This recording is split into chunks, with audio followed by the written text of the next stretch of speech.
Good evening, ladies and gentlemen. Good evening, Darth Sean. How are you, good sir? Good. How are you? I'm right. How's your Thursday been treating you? It's been super cold, and Right. I hate the people at work. And fucking, If you work for Sean, please put an F in the chat. fucking hell. It's just like, and then they watch this the next day, and then they're like, I actually hope they do. I just want to point out, and I'm not trying to be sexist here. But, Careful. Yeah, I'm sure the people, though, the women in the chat are not like this. I'm guaranteed of this. But if it does resonate with you, I just want to make a suggestion that you look at this. Oh God. I don't think women should be managers. Well, Andrew Wilson's going to agree with you on that one. And if you are, I think you should do this thing where you check your emotion at the door before you walk in. Yep. I can get it. Reese, hello. Reese, I said hello to Reese first. Yet I'm fucking background noise. I'm just kidding, Reese. Hello, Reese. How's it, everybody? How are you guys doing this fine young evening? We got CR in the house, Gavin's in the house. Let's speed gun shoot through this. Kevin. Who else? Philip's in the house. How's it, Philip? Chantalu also. Willow. Heidi Willow. And anybody else? I'm just going through the old Water 44, kicking it off old school. I wonder if I wish I could do that vibe. The dudes that do that. I wish I could do that. I wish I could read that fast. But this is an ability I will never be able to achieve. Is that Leslie? I'm saying that right. Leslie. How's it, Leslie? Hello, everyone. Is that Leslie? Right. Oh, sorry, you're asking me. Sorry, yeah. Leslie Ann. How's it, Leslie Ann? Hi. And with the ghost of Rib van Janbrek is with us this evening. His spirit has chosen to protect and watch over us this fine evening. How's it, Rib van Janbrek? How are you, good sir? Good to see you. If you guys don't, please go follow Rib on the X. Just absolutely drops it like it's hot, but in a cool kiff kind of structured principle way. Please go do it. We've got Swadam here as well. Leonie, how's it, Leonie? Hold on, sorry, I don't want to play that again. My bag, sorry about that. Yes, he said hello to Reese. Whistler, oh, of course, yeah, Whistler's not here tonight because he's going to watch that new show, and he has to watch it. The show that's on Netflix that he can watch it any fucking time. He's going to watch that right now at 7:30. So thanks for that. What show? The Burrows. What? What show is he watching? The Burrows, yeah. He said he has to watch it at 7:30 tonight. That's his time to watch The Burrows. But he can't do it at another time. No, he can't. He has to do it at 7:30 on a Thursday night, apparently. What a knob-end, eh? Swadram asks, how can you not understand the difference between empathy and sympathy? You're missing a whole conversation that they're having. Oh, sorry, Swadram. Sorry, Swadram. Thank you, Sean. Thank you, Darth Sean. Yeah, thank God I've got Darth Sean. Matthew Dixon's in the house. Nicola's in the house. Hi, guys. So happy to have you all here. I hope Matthew's okay. I mean, I saw today he has a massive issue with some of the goth betties. They just don't want to leave him alone. I don't know. I'm really hoping there's a way we can help him. Or maybe he needs to help them. Maybe it's his calling. I think it's his calling. I just think it is. Reese says, what did Reese say? I'm pissed with Renal Dog. He was ripping on MJ, and you know how I feel about him. Yeah, listen, if there was one person that's changed, I had the same opinion as Renal Dog. I used to have that opinion, and the person who changed my mind on that was AJM. So who we talk? MJ? Who's MJ? Michael Jackson. Michael Jackson. Okay. Don't have an opinion. Yeah, no, because the whole vibe is either like he was a kiddly fiddler, or he was the other option. Up to our vibe was he was actually trying to protect kids, and And I kind of looked at it. I never looked at it from the sort of psychological of looking at his psyche and his makeup. Like growing up in this like vibe. You can either go one or two ways, right? If you grow up in that Hollywood thing, I mean, you've seen the vibe about. We know the history of Michael Jackson from the age of like, I don't know, 6. I mean, literally, he got groomed. I wouldn't say groomed, but he got beat into like being a star. His dad was like, it was worse than that the Serena Williams, the Williams sisters' father forced them to do tennis like every fucking single hour of every single day. Now, the thing with Michael is, I think I had the opinion because again, like when there's smoke, there's fire. He had the weird thing about kids, and if you look at it from like a sort of nuanced position, you can go, okay, well, actually, like this is somebody that can maybe has seen the worst and the worst of the stuff and has maybe feelings for them. Or you could view it from the point of view that like, oh, no, he's into children. Yet the thing is, every single person, every single kid has gone, no, he's never done anything to me. He's done the opposite of such. And then if you have to kind of view it from a post sort of media realization, right? Where we've now in the last 10 years, I think it's been the last 10 to 15 years, we've seen the power of the media propaganda. And they've always been one-sided. And Michael's allegation. So, because it creates drama and maybe it wasn't there. So, AJM was the one that kind of convinced me. Listen, he gave me a compelling argument and I was like, listen. And that's how you should be about everybody. What's that line we always have, Sean? It's like a wise man changes his opinion when presented with new information. A fool never does.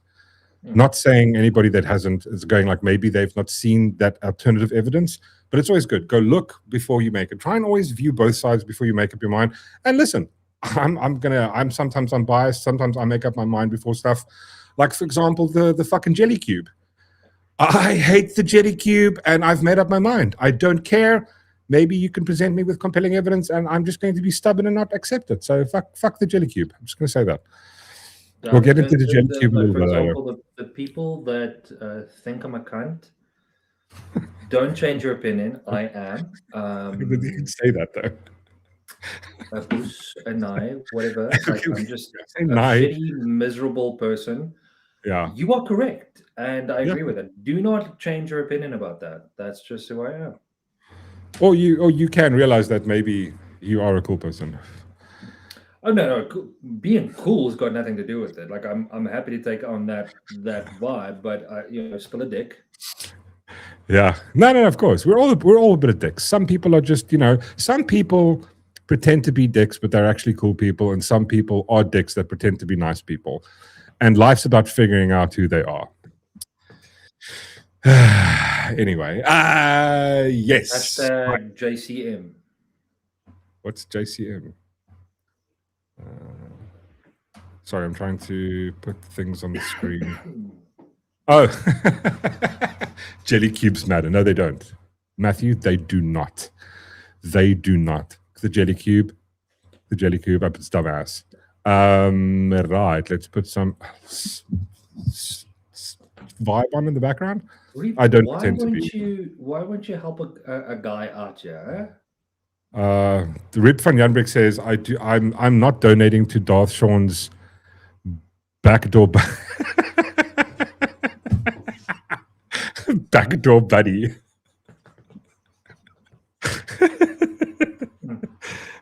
Fuck me, that's cock funny.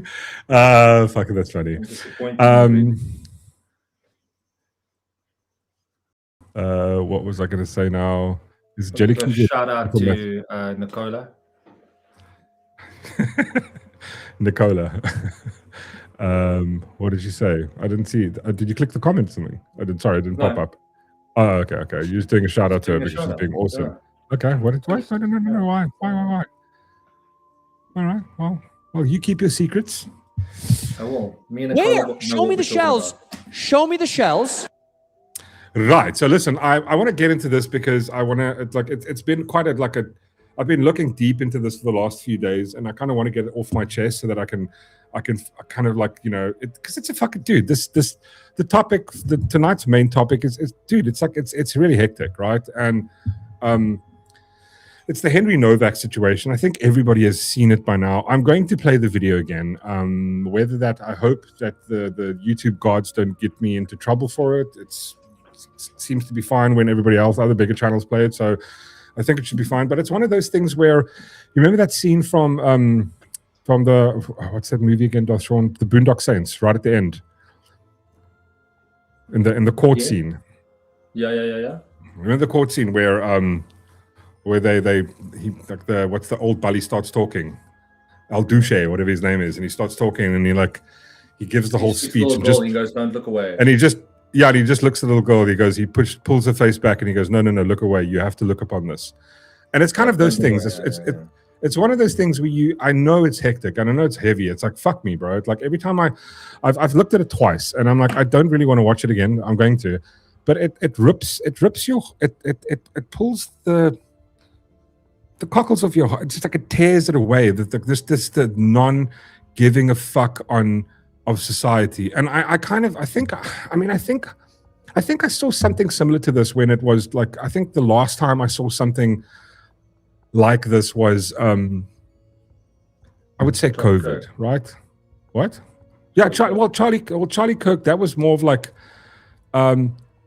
you could say it's the same, but I mean Charlie Kirk was like, that's calculated, it's some dude did it. The difference between the two is that's somebody who hates somebody based on the same reasons here. It's sort of the police in the matter of the Henry Nowak vibe kind of had the same vibe. It was indifference. It was the indifference that they have, that they could not give a fuck about this person, whether they were indoctrinated by it or whether they've just been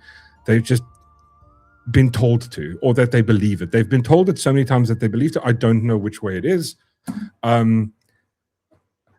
But it was the indifference, the fact that they couldn't care. I kind of, and initially, you have to. I mean, I've been seeing people comment on this all day long, that you can't compare it to the George Floyd incident, and I think you can, because I think when everybody initially watched the George Floyd thing, we went, "This is fucked up," right? This is like, without context, because what we got a sliver clip of thing happening, guy going, no, we didn't see what happened before. We saw none of this.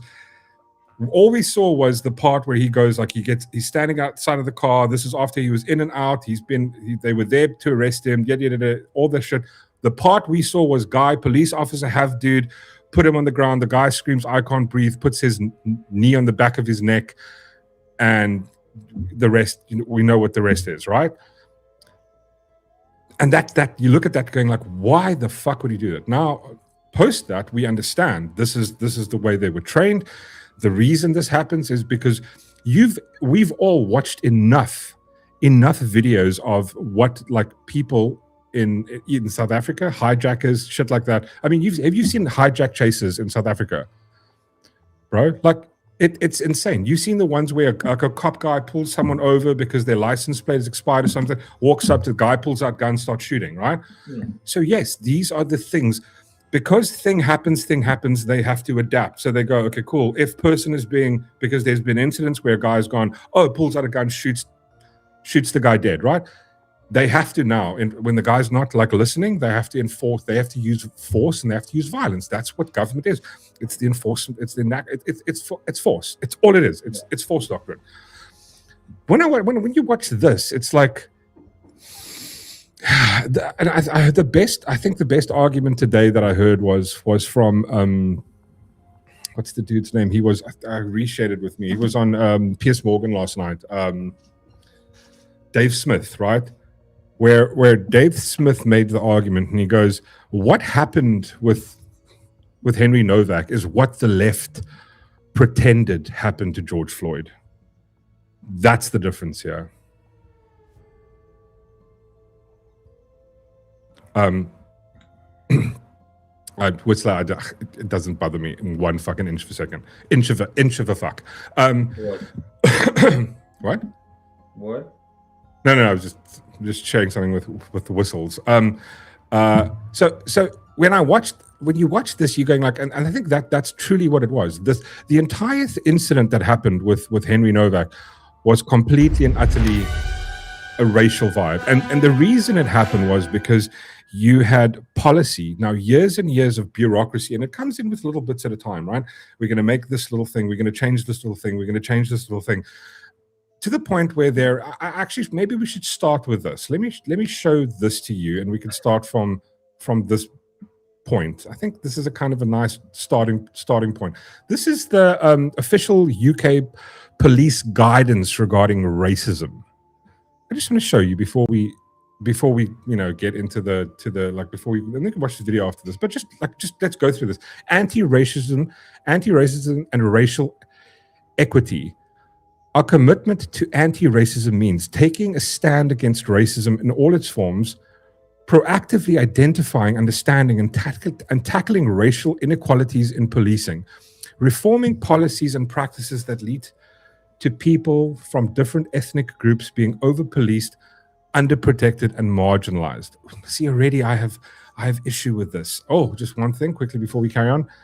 Let's Jesus, Matthew. Thank you for the dono, Matthew. How's it, Arbot? How are you? But yeah, so like if you look at this, right? I mean, reforming reforming policies and practices that lead to people from different ethnic groups being over-policed. Now, again, this is a bullshit narrative. Over-policed, because this was a BLM narrative, right? That started. Oh, well, the problem is that certain people in America are being over-policed. The reason that you've got everybody's heard of the 1350, right? Oh, the reason that is because police are racist. They're systemically racist, and that's why they're over-policing certain groups. Maybe, I don't know. I'm just gonna pose it. Maybe those specific groups that are being over-policed are creating more crime, and that's why they're being over-policed. You can't assume this. We can't use logic and reasoning here, right? No. We had some stats on it where that exists, right? Oh yes, that does exist. You're right, Sean. That does. But listen, again, those stats are racist as well. That's the thing. That's true. I'm using facts and stats against that argument, so I do apologize. As we've learned in South Africa, things like math, statistics, and science, these are colonial racist things. So, you need to check your privilege at the door, Darshon. We won't be taking any of this kind of racism on the show. We will not stand for it. Yeah, 100%. How dare you! My apologies. I thought I could use this thing called facts, but apparently not. No, you fucking can't. And then they go on to go, working with partners to tackle racial inequalities that exist in wider society and which are reproduced and sometimes exacerbated by policing. Oh, again, this is a political narrative. Our commitment to racial equality means producing equality of policing outcomes. Right there is the problem. That is the fundamental problem with this, is because, you know what? There's too many certain people of a certain, demographic in prison. So in order to equalize the outcome, we're going to have to change things. You cannot change, because the goal of leftism and of Marxism, these things, is equality of outcome. And that's something you can't have. No one can have the equal outcome at the end of the day. No one can. It's impossible. Every single person. Even if I had a twin brother, Darth Sean, we have different outcomes. Because why? Why is it, Darth Sean? Why do we have different outcomes? Because we made different decisions. Different things happened to us randomly, right?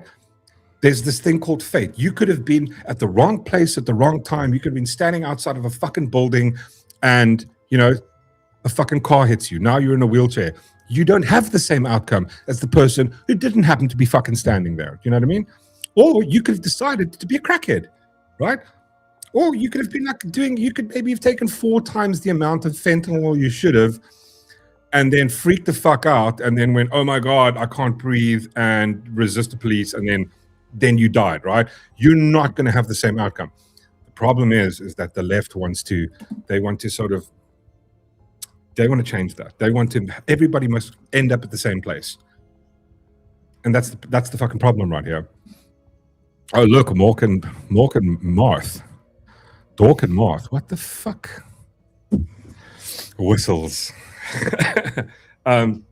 Yeah, so I just want to go, just here we go. Just producing equality of policing outcomes for people from different ethnic groups by responding to individuals and communities according to their specific needs, circumstances, and experiences, with the understanding that these will be radicalized and with the aim to reduce harm.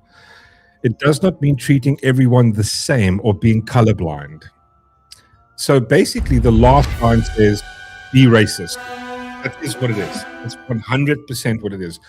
We're supposed to treat people of different colors of melanin in their skin differently.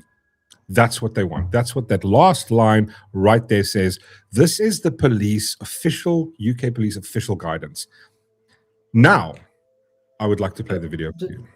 Well, before we go, go for it. So I'm just maybe I don't know how policing works, and correct me if I'm wrong, but shouldn't policing be done where there's crime?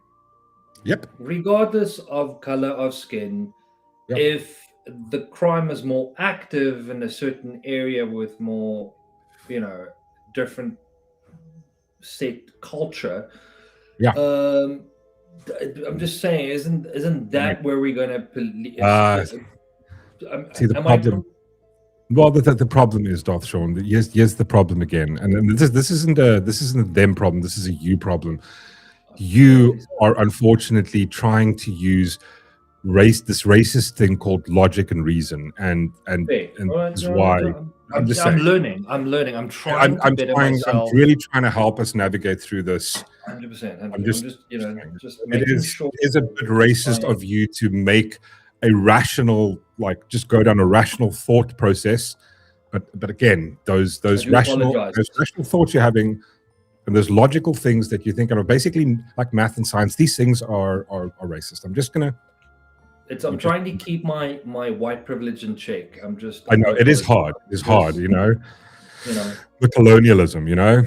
Yeah, that's it. I've got a fair advantage. Unfortunate advantage. Unfair advantage, Other people don't have logic. Therefore, if you have better logic than them, you are. That's white privilege. Correct. Yeah. Using logic is white privilege. So, guys, no logic in the chat this evening. Listen, let's have equality here of outcome. Okay. All right. All right. So I'm going to play you guys the video. It's a bit rough. Let's hope the YouTube gods don't get me into cuck for this. Luckily, they blur everybody's faces. There are no weapons in this. There is nothing in this thing. There is only the people talking. So, yeah. Wait, where did I share this? Yes, I did. Sorry. Turn the volume on.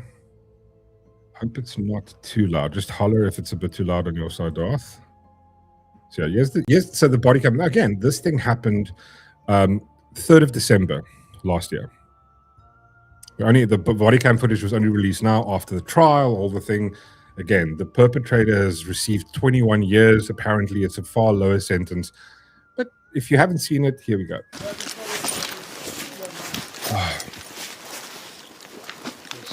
My dad's just holding it now.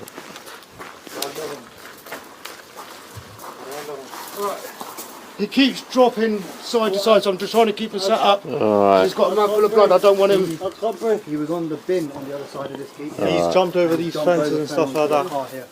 And he's up Move here. away, mate. He's obviously fallen from there and he slipped from there. His other shoe is left over there, mate. What's your name, mate? Huh? Has anyone been hurt other than him?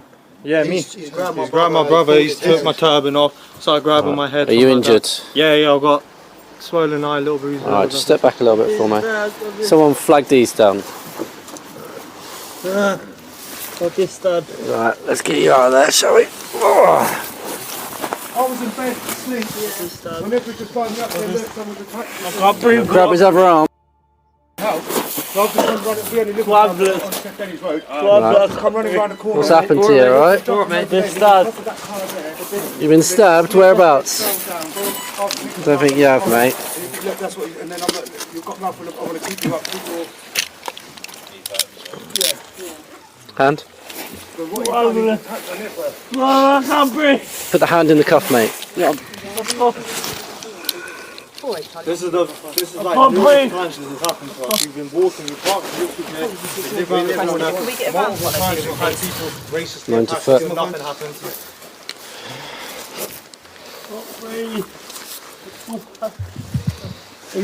He's saying he's been stabbed, so Where let's is it just you check think you've him. been stabbed? In the face?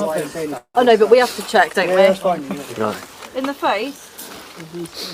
Just get these to back off, get their details on that, and I'll keep hold of him. Should we Right, keep you on your side, mate. You better retrieve then. I'm saying to him, I'm keeping him on his side. We were sat up when we had him here, but he didn't like it.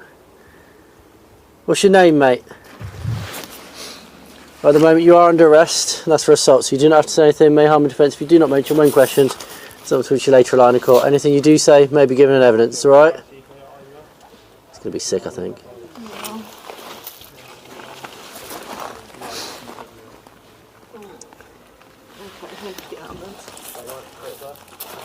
What's his name? So I just want you to call it. Yeah, we've got this male, he's Just- been beat up. Are we able to get an ambulance, please? His pupils aren't even reacting. Yeah. So, yeah, I don't know. Did they play the part where he says that I think this might have been an edited one where they go, like, "No, you haven't, mate." Did you hear him say that? Yeah. Yeah. Okay. Cool. Yeah. So 4 times he said, "I've been stabbed." Right. 9 times he said, "I can't breathe." Right.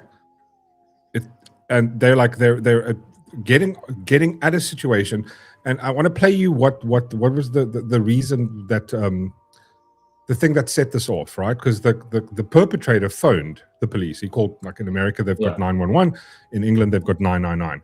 This is what the perpetrator phoned, and just give me a second here. I should put, where is this now? Here's the phone call.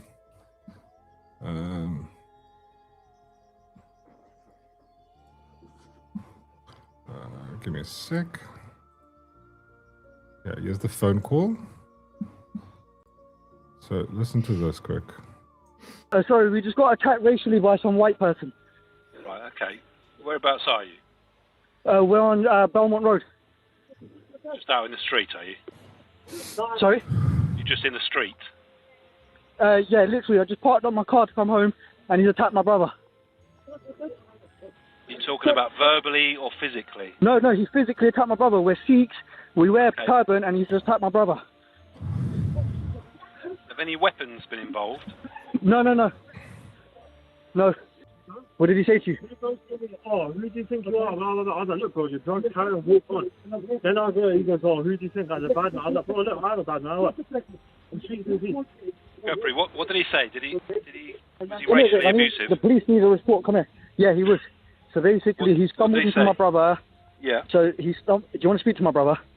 No, you carry on. He stumbled into him, and then what did he do? Okay.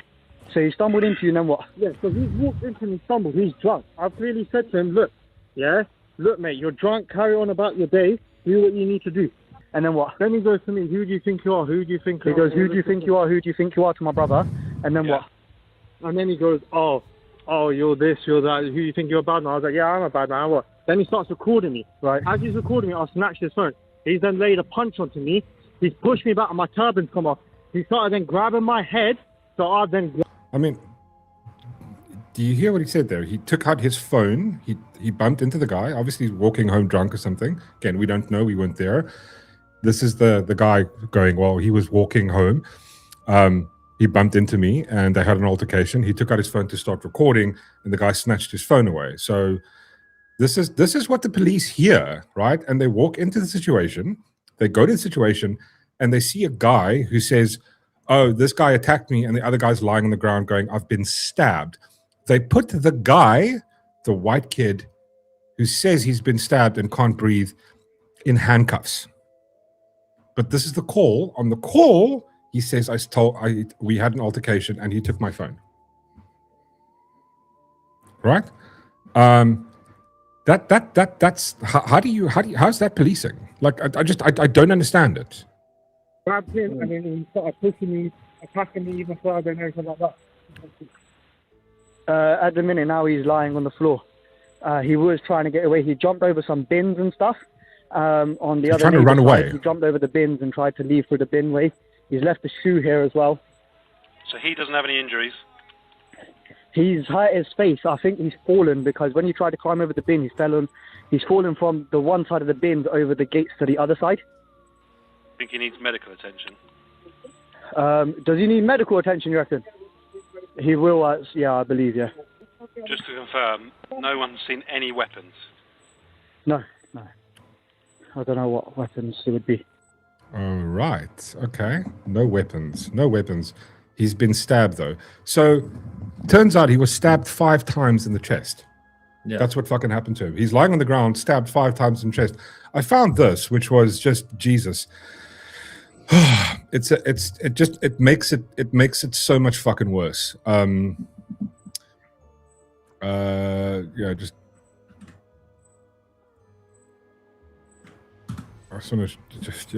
It makes it so much worse. Somebody actually just went and just did like ask Grok, listen, what happens when you get stabbed in the chest 5 times? Well, technically they asked this. They said, what happens, hey Grok, what happens if someone has a stab wound below the collarbone so that blood slows and gets into the lung, and the police pulls his handcuffs behind his back, twisting his shoulders and the stab wound. Grok replies with, here we go. A stab wound below the collarbone that allows slow bleeding into the lung, pluminal space, already compromised breathing as blood compresses the lung. Pulling the arms behind the back and twisting the shoulders stretches the upper chest wall, pectoral muscles, and the wound tract. This can stress or reopen the injury, increasing internal bleeding, worsen lung collapse and pain, making breathing harder, causing struggle that raises oxygen demand while capacity drops. In trauma care, minimize chest movements. Priority is air breathing, support, and rapid. The point is, these fuckers did nothing. I'm sorry, they literally did nothing. They just fucking sat there. This is the last image. The last thing is that this kid's going to remember was him being handcuffed while pleading for help. And it was done, and people are going, listen, it's not about racism. Unfortunately, it is. It's because the government has pushed a one-sided ideology of going, well, if somebody makes the claim of racism, you need to go in there. And they went and they assessed the situation. Instead of going, there's a guy, he says he's bleeding, the other guy says, oh, there was an altercation. That guy's on the floor, but you cuff the guy on the floor. Should you just cuff both of them? Yeah, shouldn't you check the fucker out? But first of all, I don't think you should cuff him in the first place. He's no threat to anyone. He's literally he's on the floor. Died. Phone the ambulance. Once the ambulance, let them make the assessment. But they didn't. They put fucking cuffs on him. They turned him on his side, and they're like, and when he said, listen, I've been stabbed, they go, no, you haven't, mate. Why didn't they check? Why didn't they lift up his shirt and go, where are you stabbed? Turn him around, going, put your hand under it. Can you feel blood? Can you see blood? Do something. But they didn't. And again, I would probably make the argument that this is obviously due to their training. They've been enforced. They've been the government, their superiors have pushed this vibe down. And going like, well, as somebody's claimed racism, I can't lose. I'll lose my job for this. This is what they've done. It's fucking sad. It's honestly it's absolutely beyond the fucking pale. And this is I would say it's the same thing as George Floyd. Did you see fucking people putting black squares or I don't know, what white squares on their thing? Not at all. No one fucking cares. No. There's no BLM.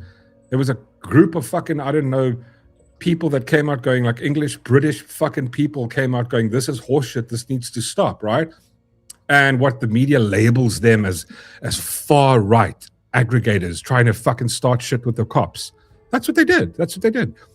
previously they had when George Floyd happened, fucking you had people across the world, politicians bending the knee, right? It's fucking insane, man. It's like, this is the world we're living in now. And you're going like, no, there's no fucking issue with this. I mean, just now after the fact, we've got a bit of context, right? So there's a couple of things with this whole scenario, which is first off an issue. And I'm not sure if you know this, Darthron, but in England, if you're of the Sikh religion, you're allowed to carry a knife on you. No one else is allowed to carry a knife. Knives are outlawed in England. I don't know if you remember. I remember there was a clip years ago from Idris Elba where the whole vibe came out going like, oh, well, he goes, yeah, no one should really have a knife. Okay, but if you claim to be part of this religion, somehow it's fine for you to carry a knife. How is that not special rights for special people? Again, if you look at their policy, this is what they advocate for. Yeah, certain people should have. You can't outlaw knives and then go like, well, these people, it's due to their religion. You can just go, well, okay, cool. Like, all the English Christians need to do is go, well, listen, a gun is part of my religion, a Glock. In the Bible, Matthew 17, the Lord saith, Glock thyself. You know what I mean? Just do that, because this is an unequal world, right? Because of the government. I don't know. I just don't have fucking words, man. It grinds me. It's just depressing. And again, this is due to just the pendulum swinging so much to the other side. All you have to do, treat people equal. No, that's not too much, because some people are disadvantaged backgrounds, and therefore, because they all look the same, we should. It's fucking insane, man. My religious beliefs allow me to carry AR-15. There we go. Exactly. Right. Exactly, Chairs. How are you, Chairs? Good to see you, dude. Craig's also in the house. How's it, Craig?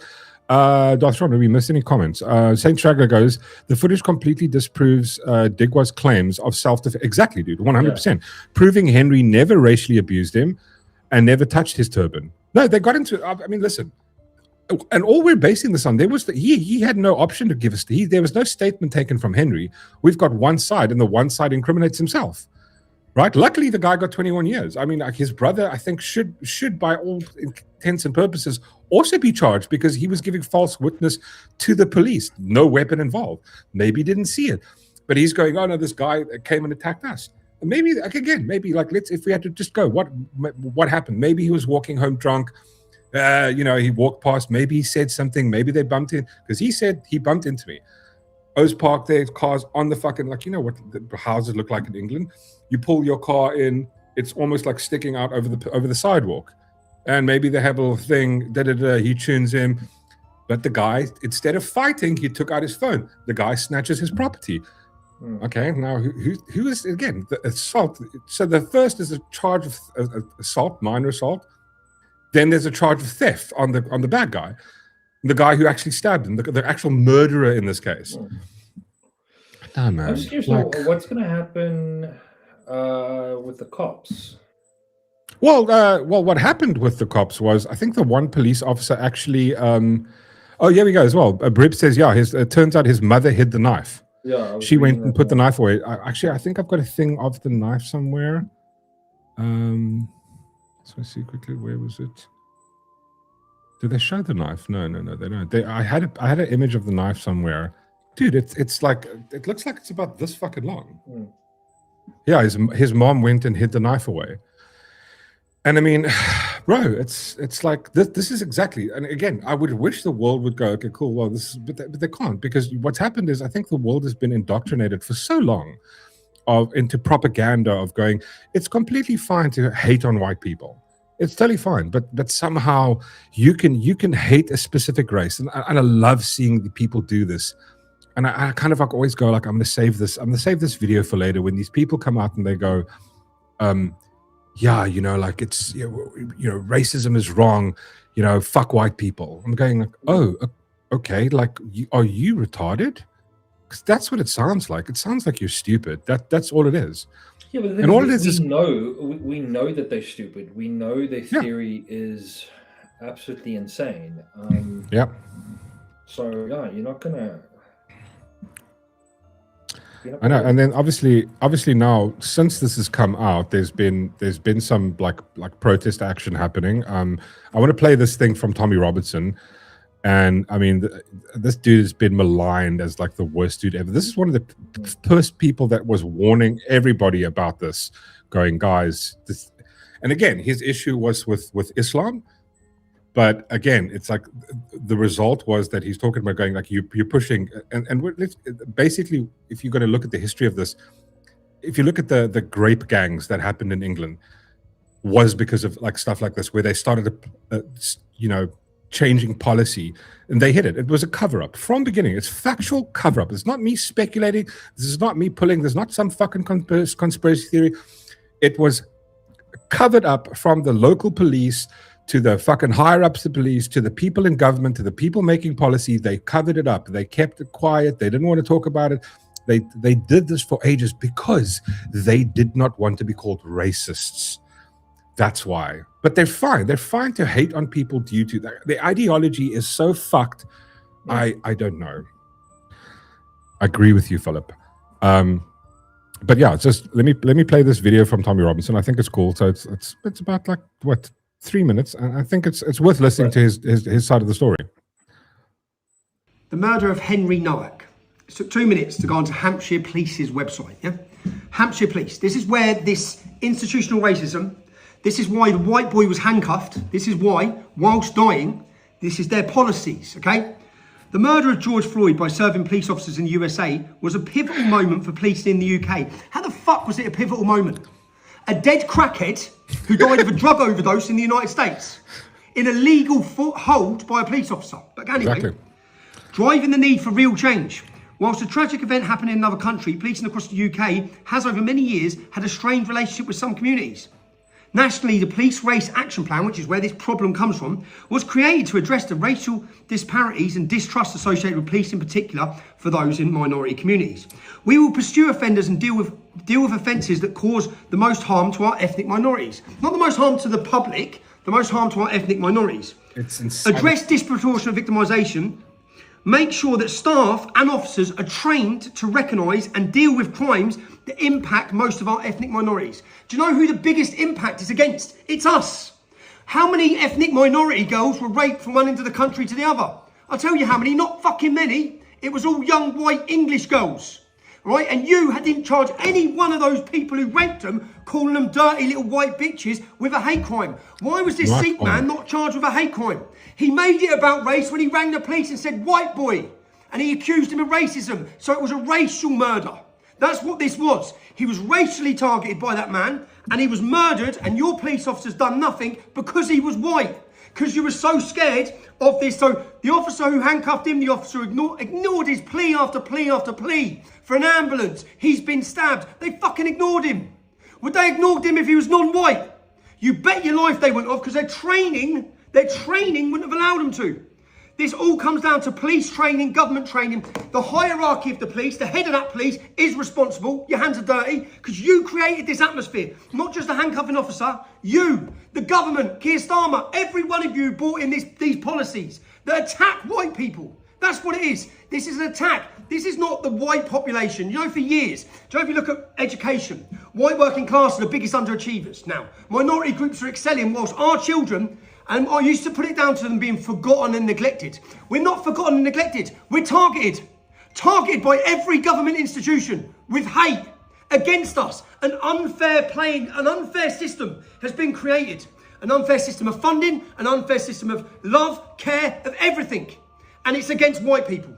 And that is why Henry Nowak is dead, because he was white. Do you know, from when he was stabbed to when they actually got the ambulance, an hour.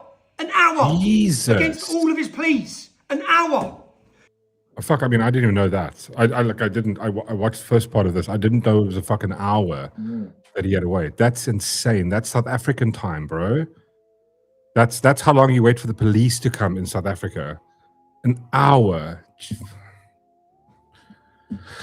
Why does this shirt say reform? Freedom. Random. Like, I mean, fucking Saint Straggler. You murdered him. He was murdered. Now, this isn't the moment for real fucking change. Not George Floyd, a dead crackhead in America. A little white boy student with no criminal record who was a loving kid is who's dead. Not criminal. You killed him. You killed him. But just going through this website just infuriates me. It fucking infuriates you. Read what they're doing to us. I'll be there tonight, 6 p.m. at Southampton Police Station to report as people are coming out to show their outrage at what this police force has allowed. This is a police force which tied the hands behind the back of a dying little white kid because of their diversity training. That is why. Because they're scared all the time. This has got to be a moment for change, man. But see you at 6 p.m. wherever's... Again, it's policy. It's policy that comes down from the top. And you'll see the same shit in South Africa, right? You see the same thing. Again, it's a correlation. Why do you think you've got crime? And it's like the same thing that happens there. They go like, this is the same thing that we had with the farm murders. Remember? What happened with farm murders? They asked Cyril. When did they ask Cyril? They asked Cyril, listen, farm murders. They asked him at the UN interview. And he goes, yeah, there's no such thing as farm murders. Yeah. What? It's the same thing. And then it's like, the people came out and put enough spotlight on it, and you still have people going, oh, it doesn't fucking count. And it's going, you can't have a system, you can't have a government that goes one side doesn't. It's racism, right? Evil. Everybody in the country needs to be treated equally. It's really that fucking simple. It's really that simple. But now you're gonna go, well, we kind of want to do things due to revenge. That's what the fuck I want to do. Oh no, it's correcting the past. No, it's vengeance. Yeah, I just want to say hello to all the voortsackers that are here. Good evening, good sir. Ronaldo, you are a G and a scholar and a good squire, young sir. Thank you for sending the troops over. Voortsackers, thank you so much for joining. We're having a discussion tonight. We're chatting about the stuff that happened to Henry Nowak. I think it's a complete atrocity. We just watched the video. I hope you guys went out. If you have, please go watch it. I think it's one of those things that everybody actually needs to go watch. It's like, and I'm just going to repeat what I said earlier. I think it is David Smith coined it. I think he said that basically this is what happened to Henry Nowak is what everybody in the world pretended happened to George Floyd. I'm sorry to make the comparison, but that is what it is, right? This was a racially charged thing. That cop that put his knee on fucking George Floyd back, he didn't do it because he hated black people. He did it because he was trained as such, because America's quite fucking rough. It's the Wild West out there. And that's it. Here, this was a different story. They police rock up to a scene and go, oh, he was white already, person, he was already person of color he wasn't doing anything. Exactly, dude. He had no doing threat. fucking nothing. He wasn't being violent. He wasn't resisting. He was going, please help me. I can't breathe. I've been stabbed. Yeah. No, mate, you haven't. Like, yeah, let's cuff you. Yeah. And I mean, dude, like that post that an hour before the ambulance. that post I read to you guys now, where it's like, you must actually. It goes into further. The guy asks him medical questions. The fact that apparently he was stabbed here, bro, under your collarbone. That's here, dude. So they lift up his shirt an inch and they go, mate, you haven't been stabbed. And they go, where? It's like, oh, can't breathe. He's got blood going into his fucking lungs, dude. Like, you cops, you guys are supposed to go, okay, wait, what the fuck is going on? Where's he stabbed? Let's check it out. No, cuffs. No, what have you? Oh, you hurt your eye. We can't have a fucking situation of racism here. Fuck off. I'm actually mourning Henry Nowak. I'm total despair. Dude, I am as well. I think it's like, and again, it's like, it's what I said in the beginning. It's the, what's the word I used? It's the sort of, fuck, what was the word? I had the perfect word earlier that I used for it. It's the, sorry, I just want to point out this as well. Chase brings up this as well, which is also a very good one. What was the chick's name? The Ukraine chick that was stabbed on the train or the bus? Same thing. No one came out, bro. No one came out. That was a racist attack right there. He didn't stab the three black ladies that were sitting next to him. He stabbed the white chick. And why? You got to ask yourself why. Because it's been normalized to hate people. Oh, white people, fuck them. That's what they've been doing. They've been doing it for years and years and years, and they've done it over and over and over. Yeah. The word you're looking for is cornfuculate. No. Yes, that too, but it was indifference. It was the word I was looking for is indifference. Those cops were indifferent. They were there going, we just couldn't give a fuck. We just couldn't care. It's just another white. And again, it doesn't happen that way around. I mean, I'm not a police officer. Wouldn't you come there? Your first goal is let's assess the situation. Okay, everyone's calmed down. I would move everyone away. The guy's no threat. He's not moving. He's on the floor. He's saying he can't breathe. He says he's been stabbed. It's not my judge. It's not my job to judge him from a medical point of view. Okay, look, you're saying he's stabbed. Because if he's not stabbed, I'll just go arrest him at the hospital. Yeah, From exactly. the ambulance can come out, do their thing. But now I mean, while they're there, they could go, okay, wait, are you stabbed? Okay, are we sure? Could stick a hand under his shirt, pull his shirt open? Are you like, if it was someone else, would you not do that? If you rocked up at a scene and there was a fucking child there, no matter what color it was, and like someone goes, oh, he's been stabbed, you're gonna go, are you sure? I don't think so, mate. Like, are you fucked in the head, right? That's the like thing. It's indifference. It's going like, couldn't be bothered. Oh, it's must be a racist. The Sikh, he pulled his turban. That's the most racist thing you can do, bro. Like, fucking come on. Yeah. And it's because they've been trained that way. They've been taught. Listen, when a situation of race comes up, this is how you have to react. It's fucked, bro. What does confucted even mean? It means just complete shit show, I think. If you're in any sort of accident, the last thing you do is move.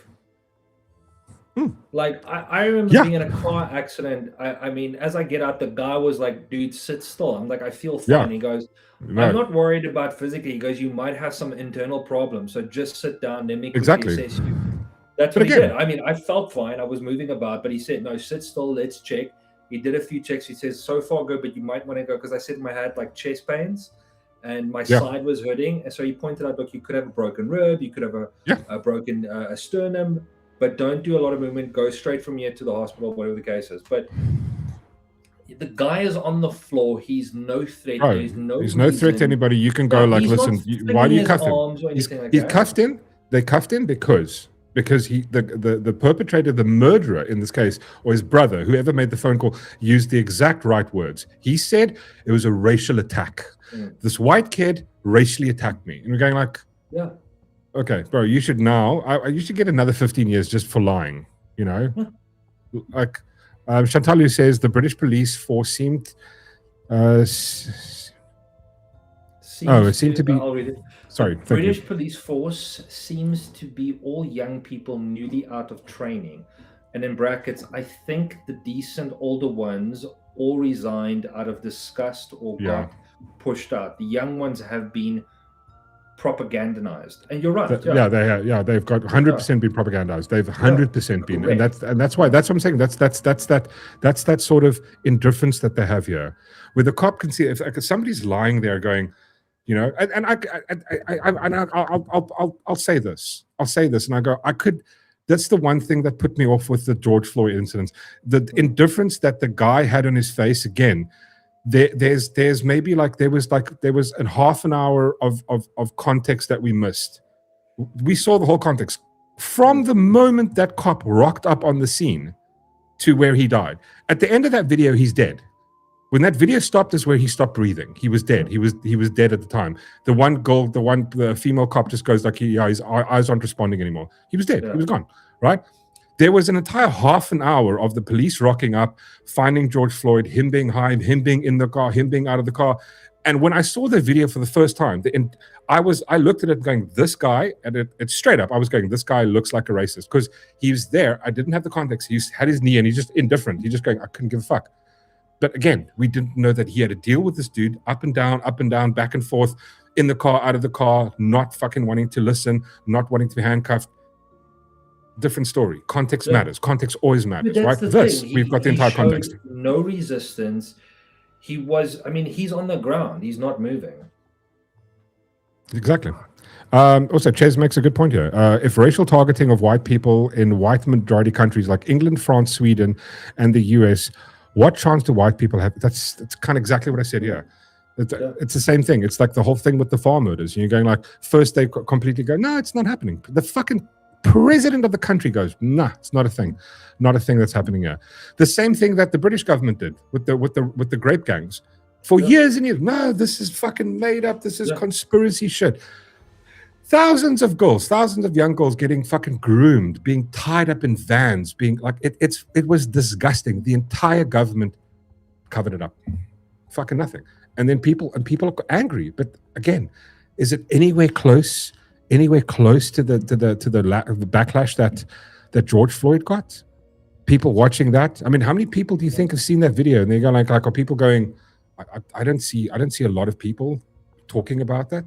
I've seen a lot of media, but it's like the media is kind of like they're on the fence here. You know what I mean? And then you've got shit like this that's going down. Let me show you guys this quickly. Now there's protests happening in England, and I think it's like, yeah, you fucking deserved it. Yeah, let me show you this. Protests going down.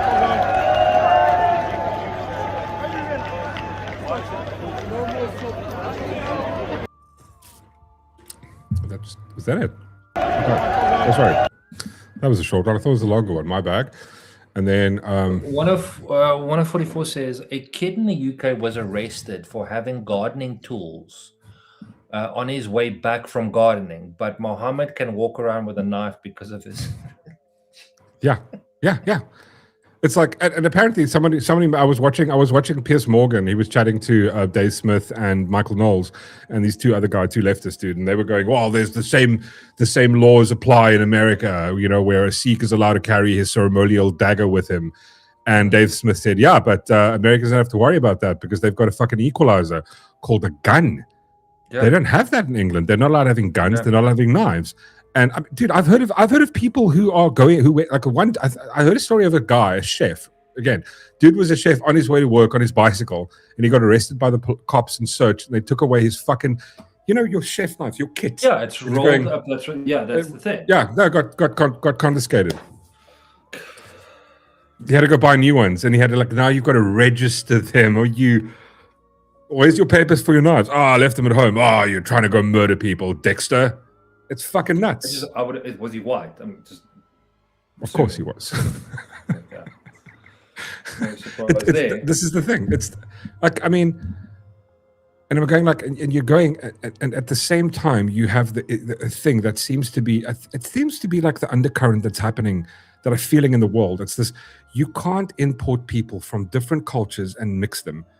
And again, nothing bad about the Sikhs, right? Because even Tommy Robinson, I've seen Tommy Robinson go like, listen, this is like a one-time case. The Sikhs they integrate into society. Yes, I do think there's a two-tier justice system here, where you're allowed to, like, certain people of certain religions allowed to have weapons and the other ones don't. That's, to me, is fucking, that's absolutely insane. What about the grooming gang of the Catholic Church? I mean, yeah, they sorted that one out, right? Public. Exactly, all of it. I don't support any of it. I think it's completely fucked up. The Catholic Church, that was hectic. The church covered it up. Not a justice goes, question, why aren't the Muslims trying to take over South Africa? It's a shit show. They're not going. Yeah. They're like, yeah, we can't win that one. Well, it's pretty much fucked anyway. Like, yeah. No. We can't out corrupt these fuckers, bro. These like the government that's here. There's no way we can. I mean, let me show you this. This is how the police react here. I was going to show you as well. This is the protest, right? Look how the cops react here. And thanks to Chantalu. I had this one earlier and I didn't actually link it in. Stop resisting. Stop resisting.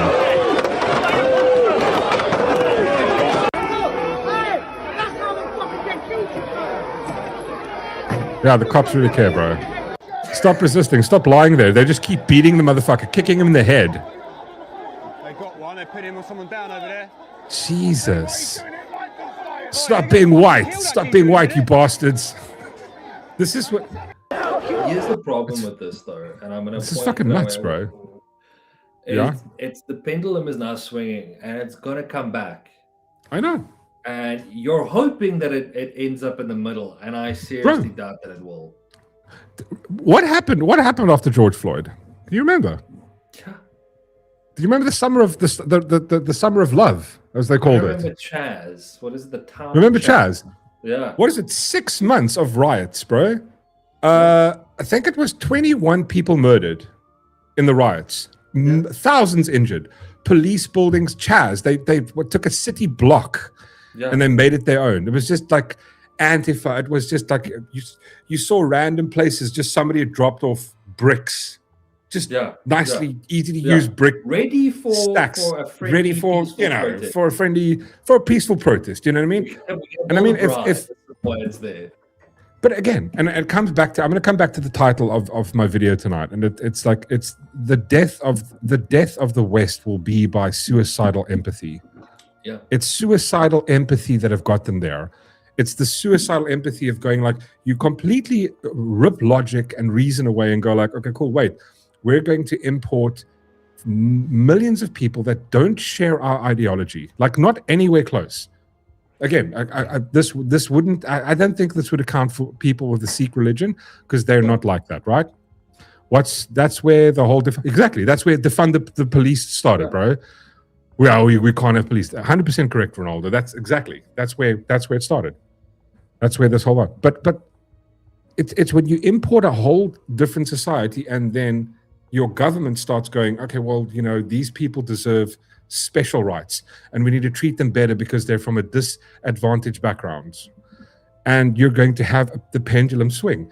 And all those people will eventually be voted out, and you're going to vote in what you're probably going to consider now, what we probably would consider now as a more authoritarian regime, when we didn't need that. If you just played by the rules, it's pretty cool. But now you're pushing it to the going like, okay, no, you know what? We're not going to do that. We're going to build a wall. You're going to, no, these people can't come and these people go, oh, that's, but you're going to push people to the fucking point where they're going like, listen, I'd rather have that.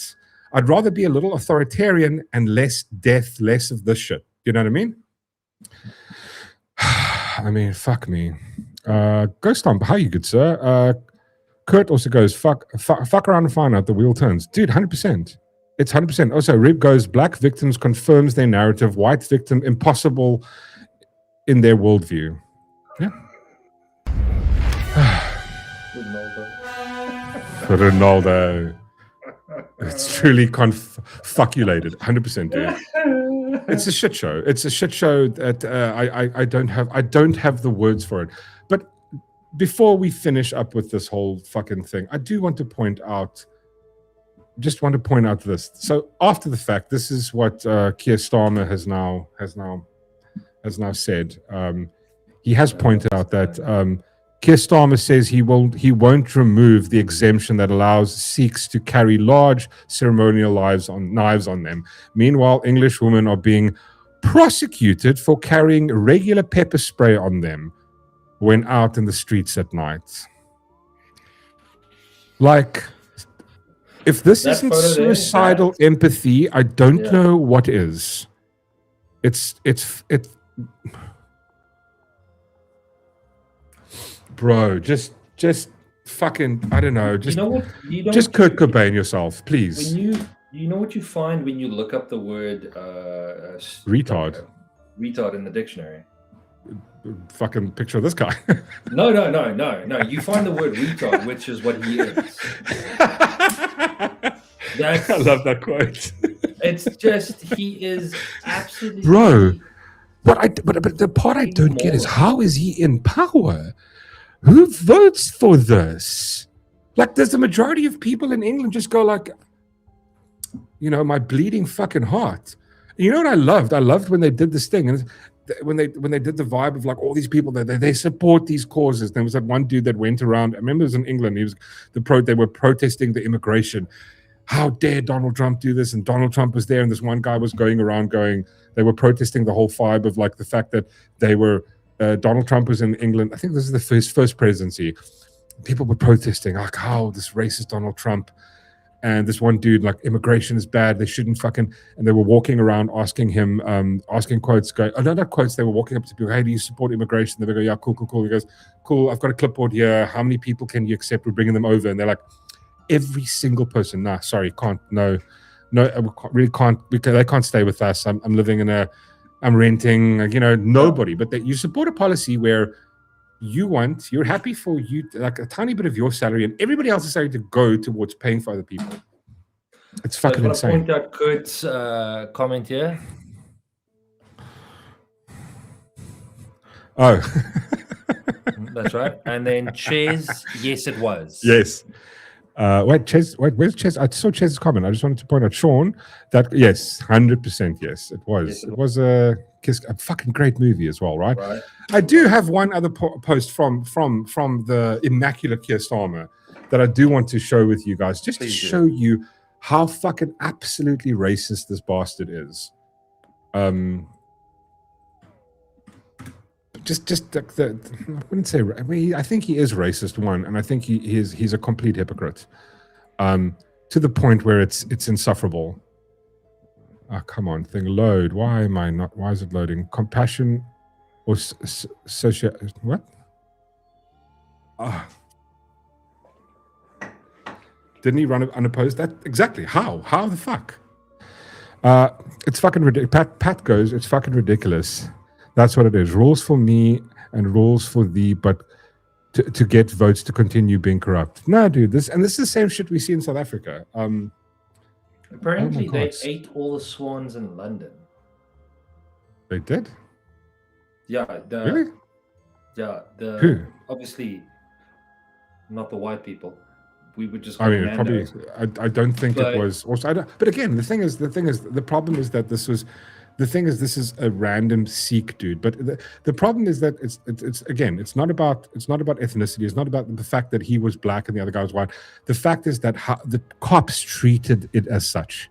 The police came into that matter looking at the race of the two people and making a judgment call on that. But see the problem and also, with that, the perpetrator used the concept of racism for his benefit. That's the fucking issue here. On what you're saying now is you got to remember is like we said, like we've read in the beginning there. Yeah.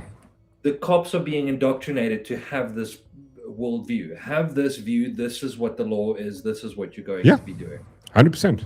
No, they are. They're Comes from the top. So you got to look at the top going down. That's true, Rib. I did see this. I said that.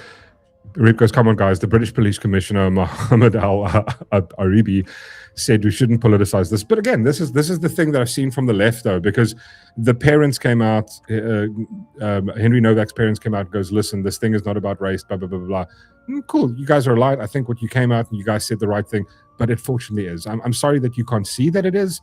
And just because you came out and you're a mourning family, I'm going like, I get you. I feel sorry for you guys. Massive condolences to you, right? But unfortunately, it is, and it's an issue of the government have overstepped its mandate to the people. You cannot treat people differently. You cannot do that. We have fucking the UN exists specifically for these reasons. Like no one shall be treated differently under the law. Like, oh my God, why even have human rights when you guys can make these fucking bureaucratic amendments to kind of skirt around this thing in the name of progressive fucking, Marxist ideology? Shut the fuck up. Sorry. Oh yeah, Keir Starmer. What a fucking wonderful man this guy is. Check this shit out, dude. Like you, I was shocked and angered at the killing of George Floyd and the response of President Trump and the US authorities to the peaceful protests, to people rightly demanding justice, has been an affront to humanity. An affront to humanity. The fact that people are moaning about these protests. Yeah. The peaceful protest in America. You know, the one where 21 people died, thousands murdered, billions in property. I think it was something like 100 billion or more in property damage, right? Right there. Anybody. I just want to play it again. Just one more time. Like you, I was shocked and angered at the killing of George Floyd and the response of President Trump and the US authorities to the peaceful protests, to people rightly demanding justice, has been an affront to humanity. Affront to humanity.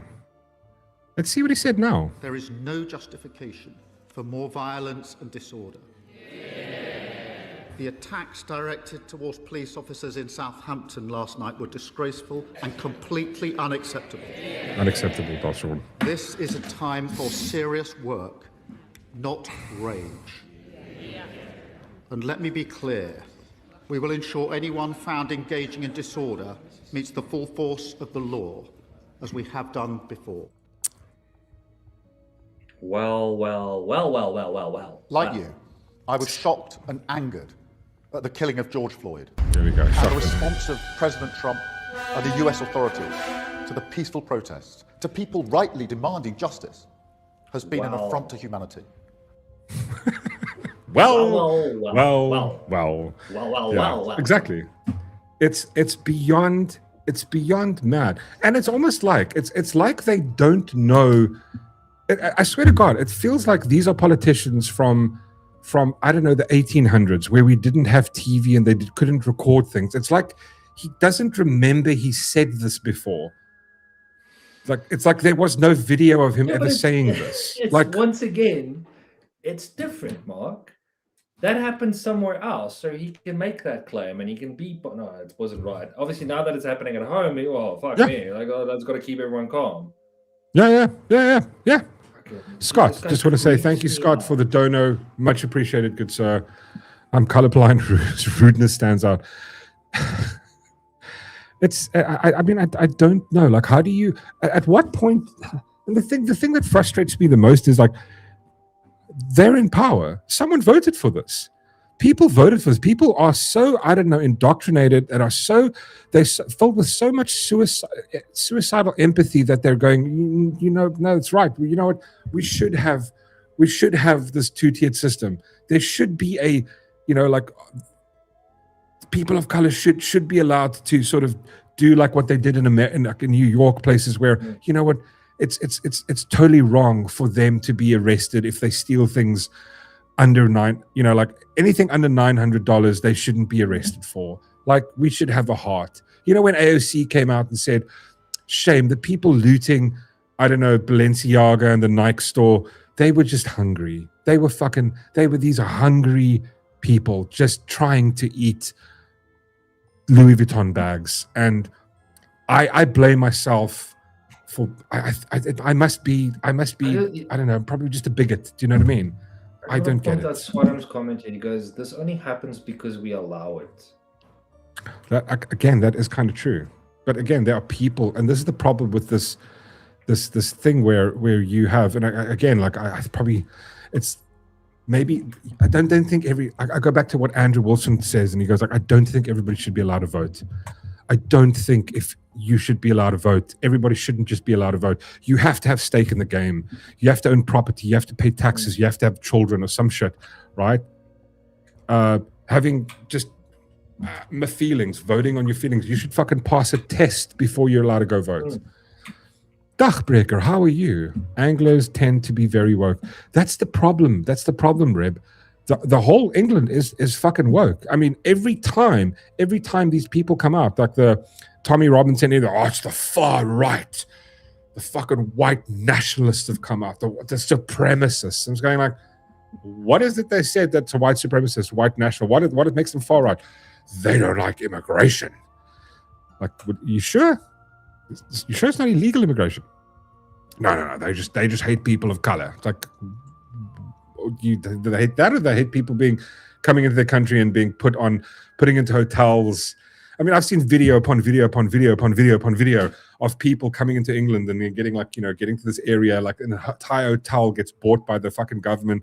People stay there. People that rock up to film it get arrested for, how dare you? Fuck my life. Jesus comment there.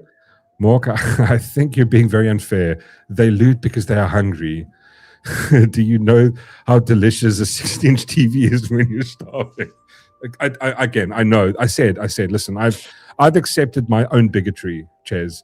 I've realized that when you're hungry, like, nothing tastes as good. Like, nothing's going to fill your empty little stomach like a fucking, like a $6,000 Louis Vuitton bag, or like a Chanel bag, or a Balenciaga pair of shoes that's, maybe like $4,000, because those are hungry. They're fucking hungry. I mean, I don't know, dude. I don't know. How do we stop this shit? How do you get people to fucking think? And I'm going like, I saw this thing in the Telegraph, and I was going like, wow. I was actually shocked that I didn't actually know that the Telegraph actually put out fucking proper journalism. And I was like, oh wow. So I mean, Alison Pearson, Henry Nowak's death shows how brainwashed British police have become, and the people that voted for this, and the politicians that enacted this. A beloved blameless teenager died in custody because there's nothing officers in 2026 fear more than allegations of racism. 100%. You've created a system that's caused this. That's fucking all it is. And again, the problem at the end of the day is fucking government. Sean starving for his PS5, exactly. Yeah. So angry. Fuck up. Okay, I mean that. I think that's any final thoughts on this, Sean. I mean, I don't have the answers for it. I think it's fucking gut wrenching to watch that. And I think you need to. You share it with people. Look, you need to watch it. You have to, and I know you need to watch it. At least once. But yeah, I feel for the people in the UK. Yeah. I'm talking about the people that didn't vote for this shit. Yeah. You know, it's sad, but like I would, or even my advice that I can give you is rise up. Don't take the knee for this. No. I mean, obviously take the knee for Henry Nowak. Meaning, you know, don't bend the knee to the government. Fight that system. It is ridiculous.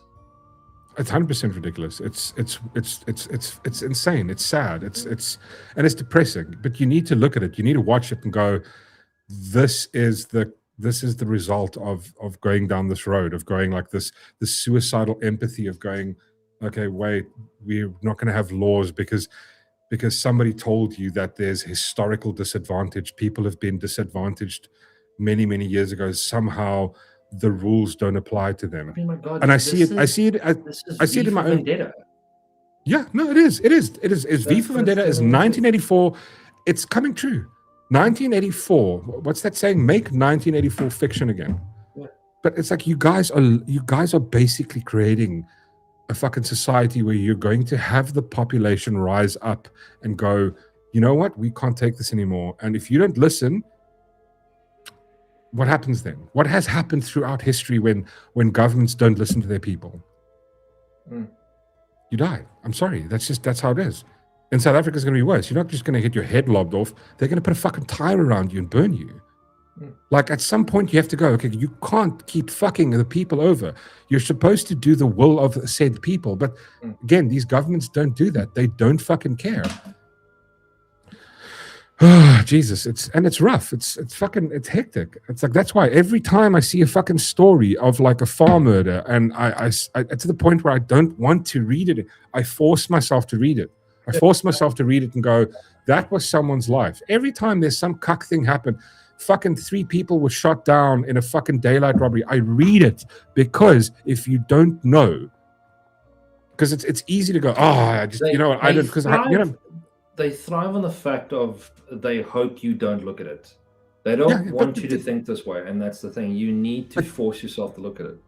You have to. And then, you know how many people I talk to and I go like, oh, so like, you know, like, and they go, oh, you, okay, and I go like, oh, so what do you do? And I go like, oh, you know, working, da-da-da. And they're like, I've got a little YouTube. Oh, what do you talk about? Politics. And I don't really have a thing for politics. And like in the news, I don't really like, it's too depressing.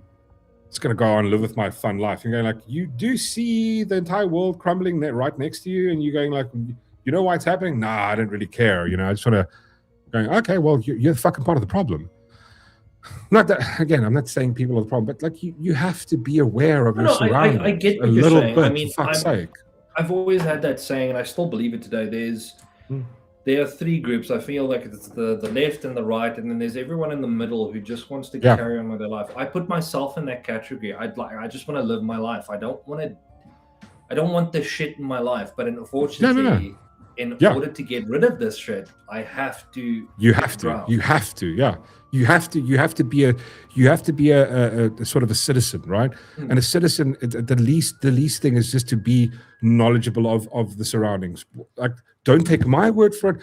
If I come out here and I go, Cyril Ramaphosa is a thief, never take my word for it. Go and go, why? Ask me why, or go fucking look for you. Go have a look into why would he say that? Go look. Go ask fucking Grok. Is Cyril Ramaphosa a thief? What has he done? Is the ANC committing corruption? Go fucking fact check it. But people don't, because you know what? I voted for them. Like, they can't do anything wrong. Like, we cannot live in a society like that. You have to be fucking aware of these things. just want to read a comment from Dachbreaker. He goes, the serious scary part in this is you cannot change their minds. This is why we had such devastating wars.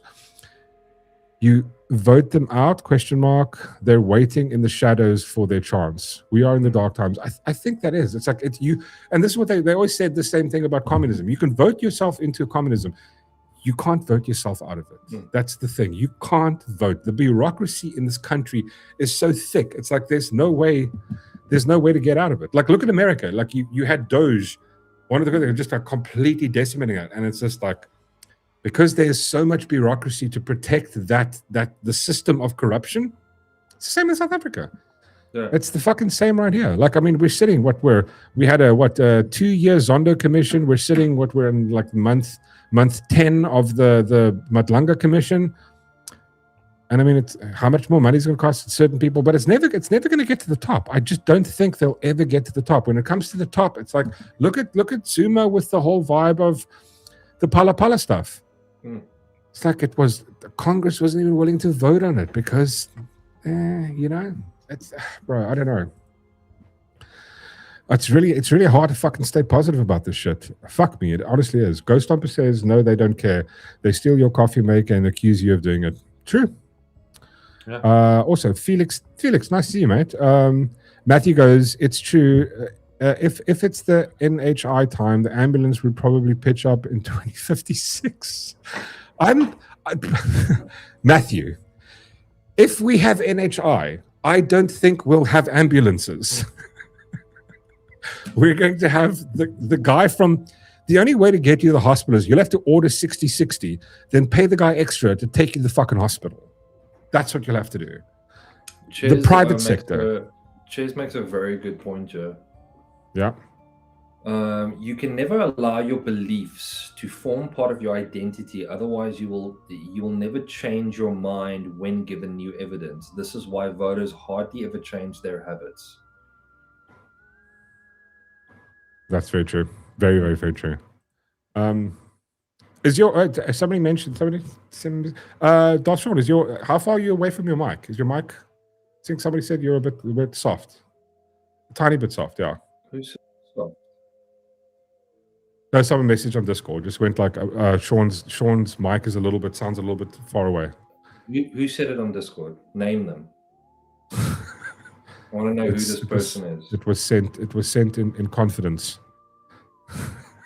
I don't Actually, I think it's time. You've got lights now. Now we need to get you a fucking microphone. Listen, I've looked into this topic the whole fucking day. It's been a lot. So I do want to. I'm going to move on to something that's a little bit more fun, a little bit less. Sean, there's a bit of mustard on your shirt. Scott says, sorry, in democracy, we should defend everyone's right to express their views and opinions, even if you find them distasteful or disagree with them. That's what true test of democracy. I completely agree with you. That's the true test of free speech, is to go like, listen, I'm going to defend, and I've said this before, I will defend Julius Malema's right to say, I hate white people, right? But I won't defend his right to basically incite violence, because that's what he's doing. When he sings a song that's inciting to violence, I don't give a fuck what you say. But I will defend his right to hate me, to hate the color of my skin, to fucking whatever he wants to. I will defend his right to say that. And I've stood by that. I will defend his right to say that. Fuck him. Even if I don't like him. NHI EMT, guy responding to an emergency, walk it off. You have another arm winner. I couldn't imagine anything else, bro. I think that's exactly how it's going to be. Does Darth even know how a mic works? Oh, what a dickbag. That's a low blow. Fucking low blow. Your beliefs are part of your identity. You're just not old enough to be tired and comfortable enough to stop pretending. Just want to point that. But also, that's the thing. Do you see, Chantal? Do you see what you've started now? What? With the bloody mic thing. Do you see It was. I think sometimes I've heard it. So sometimes a little bit soft, but I mean, it's like, it's okay. We must actually just get you like a nice little, a sexy one. I know, right? Leave Thrawn alone. This morning is PS4. You know, every time someone said, I think about that dude on was on YouTube when he screamed about Britney. Leave Britney alone. Oh god, I love that fucking meme. It was fucking gold. Honestly, that was pure ass gold. Right. So here's another thing I really want to talk about. It's really bugged me. So on Monday night, we did the PlayStation. So is it going to be a bit of a gaming chat? If you're into it, listen along. You might have fun. Knights of Justice, no. You haven't made the board yet. Yeah. But it can go either way. That's a good thing. Positive or negative. Yeah, it's indifference. Yeah. It depends on my mood. Matthew, you can use the money for the PS5 for a new mic. No, like the ANC does. No, I don't. No, I refuse to do that. No. What you should do is, once it hits the target, you take the money, you go like, I don't know what happened. And they're just like, we're going to have to do it again. And then slowly you see just new shit appearing. And just like all this cock, it's like, oh, you got an Xbox. I don't know where this shit came from. Then like in 20 years from now, we'll do the Mork Rock show. We'll do the Darth Thrawn Inquisition, right? Yeah. Where we like have everybody, all the people in the chat come up and ask you questions like the Klanga Commission, and then nothing happens afterwards. Yeah. And we'll all spend fuckloads of money to have that inquiry, and and nothing happens. Like I start using. I've got a new house. Yeah, exactly. And it just always stays there. You never reach the goal. And as it reaches the goal, it kind of resets. You go back. I don't know. It's back a buddy. We don't know what's going on. Man, Darth Thrawn needs to get a money couch. That's right. Yeah, you can buy blue Yeti. I mean, listen, Blue Yeti is cool, but I've come to love my Rode pod mic. I fucking love this thing. Fucking Rode, pay me money, bitch. Pay me money, Rode. Sponsorship. I'm not big enough. I'm South African. I don't give a fuck about South Africans. Another mic. Yeah, sponsor him another mic. Dude, you know what you can have? I would love to, when it goes on special and we make some money, I will buy you the white privilege Rode pod mic. It's fucking beautiful. It's exactly the same, but it's white. White with like a little black. It's just fucking kiff. It's really cool.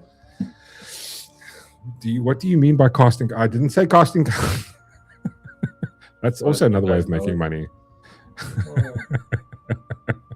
The other thing I wanted to talk about was the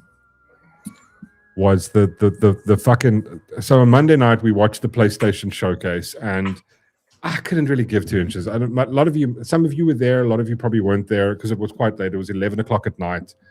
It started 11. We watched until about 12. PlayStation game that looks cool. Any games that stood out to you, Darth Thrawn? I think it was basically only Wolverine, right? It's 3 and 6. 3 green, 6 red. 3 green, 6 red. Sure. We watched. So what stood out for me was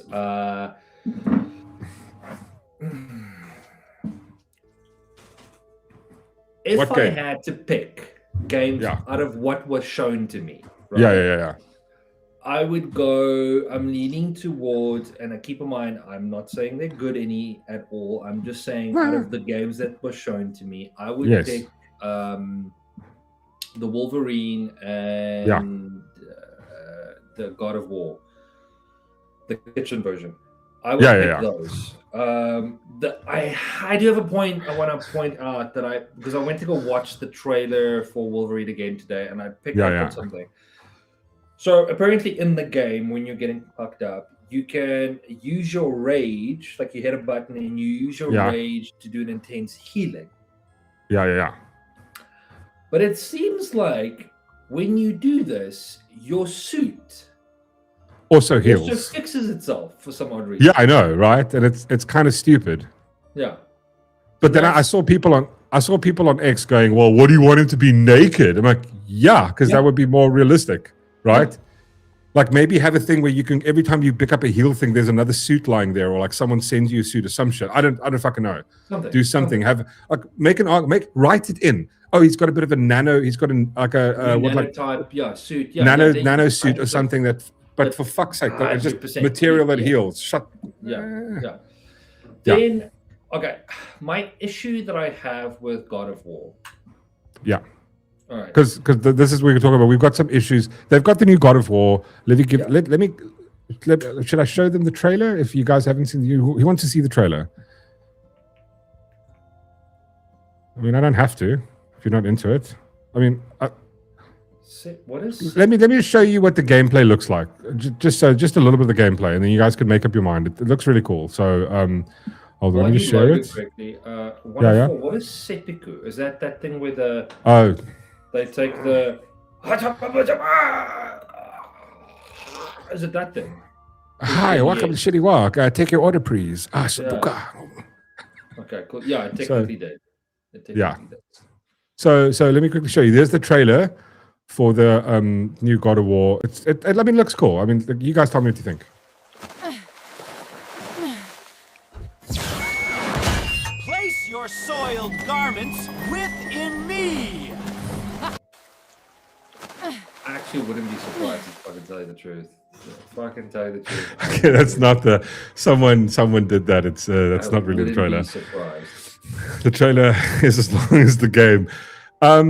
Yeah. So the issue people are having with the game. I just want to point that out. So let me just show you guys the issue that people are having with the game is basically God of War.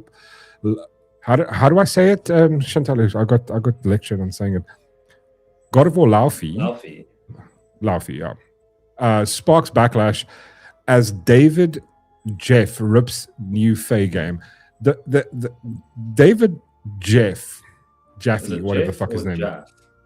Jaffa. Don't do it. Don't do it. David, yeah. Stop picking your nose. I wasn't picking my nose. So David Jaffe, whatever it is. He was the original creator of God of War, one of the original game developers, the creative, one of the writers on the initial game. He had some issue with said game, and the problem is, I mean, we were watching it. I'm going like, I don't so much care, but the main issue that everybody is having is you have a God of War game without the God of War in it. Yeah, I mean, that's the main problem that everybody's having. How do you make a God of War? Like, people aren't buying the game for her. They're buying the game because of God of War. It's the character that we like. We like playing with the character. The reason the game is famous, the reason the game is sold millions and millions and millions and millions of copies is because of the character that is Kratos. That's why people want it. You make a God of War game and God of War isn't there. That's like going to watch Spider-Man. It's about, I don't know, Mary Jane. That is the problem. And I just want to go officially down to Backlash already here. Sony Santa Monica has revealed the new PS5 game during their latest PlayStation State of Play, confirming months old DEI rumors. And this is the issue. This is what we saw with a whole bunch of stuff. I actually want to play another clip I have ready from someone who kind of made the same argument to a degree, where he was I was going to play you a few minutes of this.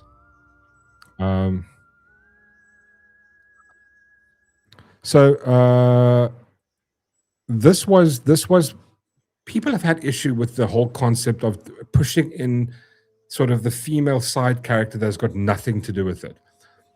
And this is what they're doing. You've got these writers come along like, we want to put this other stuff in that people don't want. And I'm probably just going to play like a few minutes of this, like 2 minutes of this, where they make the argument. And they're talking, this one guy, it's not God of War. This is about Spider-Man, but just have a listen. From a non-superhero standpoint, I was like, whatever. Yeah. I mean, honestly, you can have a scene where we see the world from other people's perspective. You don't need 5 playable portions with Mary Jane and then another playable portion with the deaf girlfriend that graffitis about racism.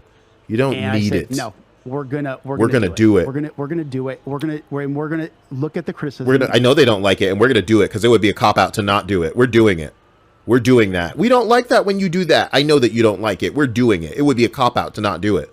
I felt like it was really important to prove that we could make them better. Right. Some people might not like them. I understand that. Some people may not like them. To the point where we even put her playable at the beginning of the last mission, and I think, dude, it's like these people were fighting the story the entire way to make it about MJ. Every fucking scene, these people were like, but how can we work MJ into this? I do. I mean, I think how you, I do. I mean, give people stuff they want, so you can inject things that maybe they aren't familiar with, or maybe they don't know they want, but make them like that stuff. What happened, my nigga? What they don't know they want? Can you imagine? This is the problem. You have people that didn't create the stuff, that take it over, they work for a company, they're writers, and they want the story to be about the thing they want it to be.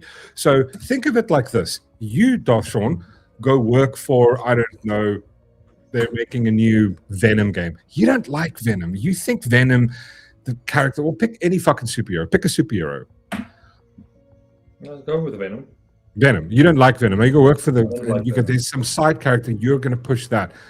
And people going like, Spider-Pig. I want Spider-Pig. Yeah, Spider-Pig. Right? And you want Spider-Pig, but that's the game is called Spider-Man. But the company is not going to pay you money to make Spider-Man. So we're going to go, you know what we're going to do? We're going to put the thing that we like, we're going to feature that. People go, this game sucks. The fucking game. I played Spider-Man 2. It sucked balls. I don't know what the point was of playing with Mary Jane. You're running around with a torch going, what the fuck does this have to do with Spider-Man? I don't want like 5 side missions with Spider-Man.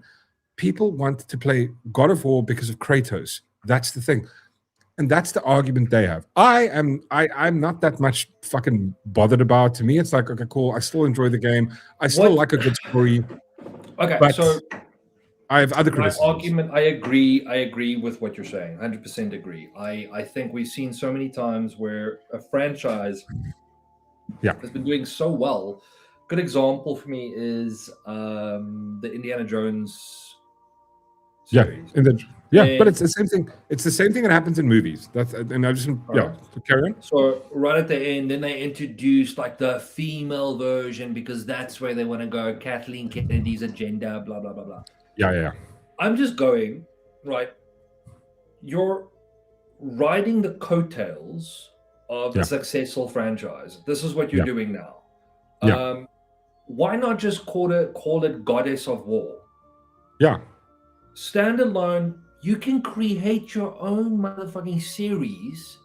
But they won't because God of War is a great franchise. Let's ride the coattails of that. Let's go. A new God of War game coming out. Great. Everyone's excited. Wait a second. This is not God of War? Yeah. Now, I don't personally mind playing with a female character. I'd like to follow it. But my problem is everything else that goes with the game. I'm sure the fight scenes and all of the story is going to be great, whatever the case is. Yeah.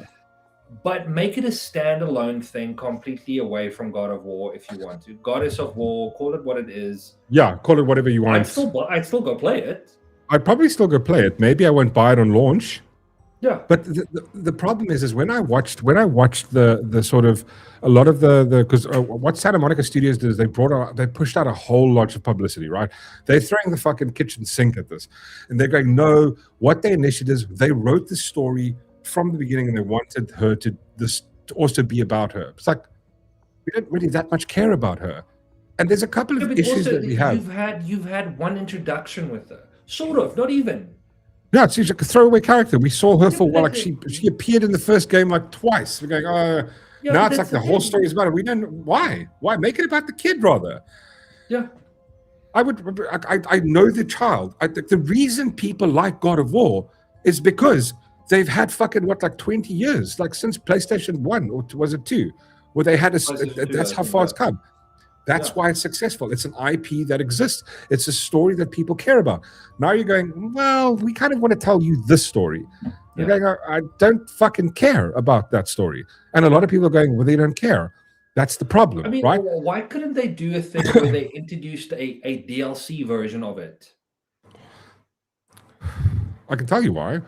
I'm just Did you saying, see the because then people?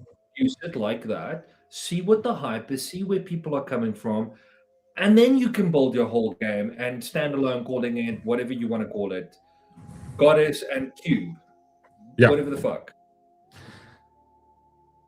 I agree with you, but they can't, because people aren't going to buy that. People aren't going to. They're not going to invest there. They have to take an IP that exists, and they need to. That's what they do this, because there's no way. No one who's going to fund it. Marketing people are going to go, sure. So they go like, we're going to call it God of War, and then kind of inject people, and people go. The marketing guys go, okay, cool. Sure. No, people are going to love it. It's God of War. It's the same as. The problem is that we look at this and go like, wait, hold on now. And just from the section we watched about 15, 20 minutes of the thing, right? It looks like she pretty much has the same fucking powers that Kratos has. She's just as badass, and she looks like she can fight even better than he can. It's like, okay, but is it now? Though, it's because she's a woman. She's a strong woman. That's the thing. Strong and brave, and it's just much better. Yeah, she's way much better. And I mean, like, I'm just to give you an idea, like, just look at this. Let's just play this to you. Like, I mean, this is I think this is the lead game developer. We're starting to build a world where we can tell stories about different people and tell different kinds of stories. Yeah. Kratos gives us his story, and it's been changing and evolving, and that's fantastic. And I can't wait to see where it goes. Yeah. But it also is nice to be able to tell different stories along the way. And to see where do these stories go, and introducing this sort of extra layer, the afterlife of the gods, that actually connects to all of these other things. But again, and this is where I have another problem with it, right? Because the thing about Kratos was, like the God of War, the first game, it was set in the Greek mythology, right? Zeus, all that stuff, and Kratos goes out. He's part of their pantheon. He goes out and kills the gods. Then he ends up in the Norse mythology. No one knows why, but he's in the Norse mythology where all the rules apply. With this game, they've created some kind of different universe that doesn't really appear in any of the closest in Norse mythology you can come up with is basically where do they go when the gods Valhalla. When people die, they go to Valhalla, right? But it's not really the same, because I went and actually looked, and apparently they got the concept of everywhen. This is the world where she wakes up and where all the gods are all together. The game people came up with this. They're like, this is a cool thing that we can add, as opposed to kind of sticking to the thing. And again, I know you guys are going to go, well, this is all just fantasy. Who fucking cares? Yeah. But apparently this comes from the Aboriginal beliefs that, like, when the gods die, they go to the god heaven or some fucking shit like that. And again, super heaven. Yeah, super heaven. And now they're like, and I'm going like, the thing that set Kratos apart, like the thing that set God of War, it stuck to rules of that pantheon. And as far as I remember this is what they said, or this is what their theory, or I'm not sure of the theory, but this is what the lead developers on the first game said, that where they want to take it. They want to go, Kratos is in the Norse mythology, he fucks that up, then he goes, he's the god of war, he creates war against the gods. Then he goes to the Egyptian mythology. So the initial vibe is they're going to make 3 games in the Norse mythology, and then they're going to move on to the Egyptian, and then they want to do, I think, the Chinese or Asian vibe, like that. And that was their direction. But now they've kind of gone off the thing, because the thing is, if you look at the people, this is the story they want to tell. It's not about what story the audience wants to. They begin it and then they go, I want to tell my story, my version of that thing. And there's a lot of aspects that I think people are going, you know what, you guys are doing this. This goes back to like Gamergate, where it's like, I mean, look at the chick. Look at the lead character. Does she look badass to you? Do you feel like playing with her? I mean, when you make a character, like, and you can, like, as a guy, right? And you make, and the thing is, like, oh, it's not just about guys. No, gaming is about 80% dominated by men. And I'm not talking about cell phone gaming. I'm talking about PC gaming, console gaming. I think it's 70 to 80% male dominated, right? But the people have the ideology of Anita Sarkeesian, right? Who came out, and the people that they started hiring 15 years ago, and now the guys that are like, they're the lead developers on these things now. And the ideology that they all supported was the whole vibe of, well, stop fucking sexualizing women. This looks like a normal, plain Jane housewife. The actual actor chick looks 10 times hotter, but they didn't want to do that because they don't want to appeal to the male gaze. Yeah. These are the ideal. If you go look at people who work in tech, people who work in like those, they are predominantly left-leaning. You can go look at the voting patterns and donations of the tech companies, and you can see where they put their money and their ideology and the things they believe in and the support. The force is female, shit like that. I'm going like, and this is why you fail, because you're completely ignoring the person that's going to play the game. It's the same reason that you have the Mandalorian losing to a fucking movie made by a YouTuber for 1% of what your, or like less 0.2% of what the Mandalorian's budget was. That's why. And a lot of people are just going like, I'm not going to buy this. Personally, myself, I don't have that such of an issue over it. I'm going, you kind of need to stop with the ideology shit. Stop injecting your own stuff into it. Going, what does the fans want? The true hardcore fans, the people that pay money, and they're not appealing to them. They're appealing to some kind of fucking subsect of people going, oh, you know what? We want to include. We want to be more inclusive with it. Like if we make a more plain looking girl, you know, and then like make her look fucking ordinary, as opposed to having like, you know, it make her look sexy. We're going to appeal to that crowd. They're not buying our games, but hopefully if we do, then they will. And I think that's where we are. That's where we are with gaming. And one of the main fucking reasons I can't stand this game, the only reason that I probably won't buy this game is because of this.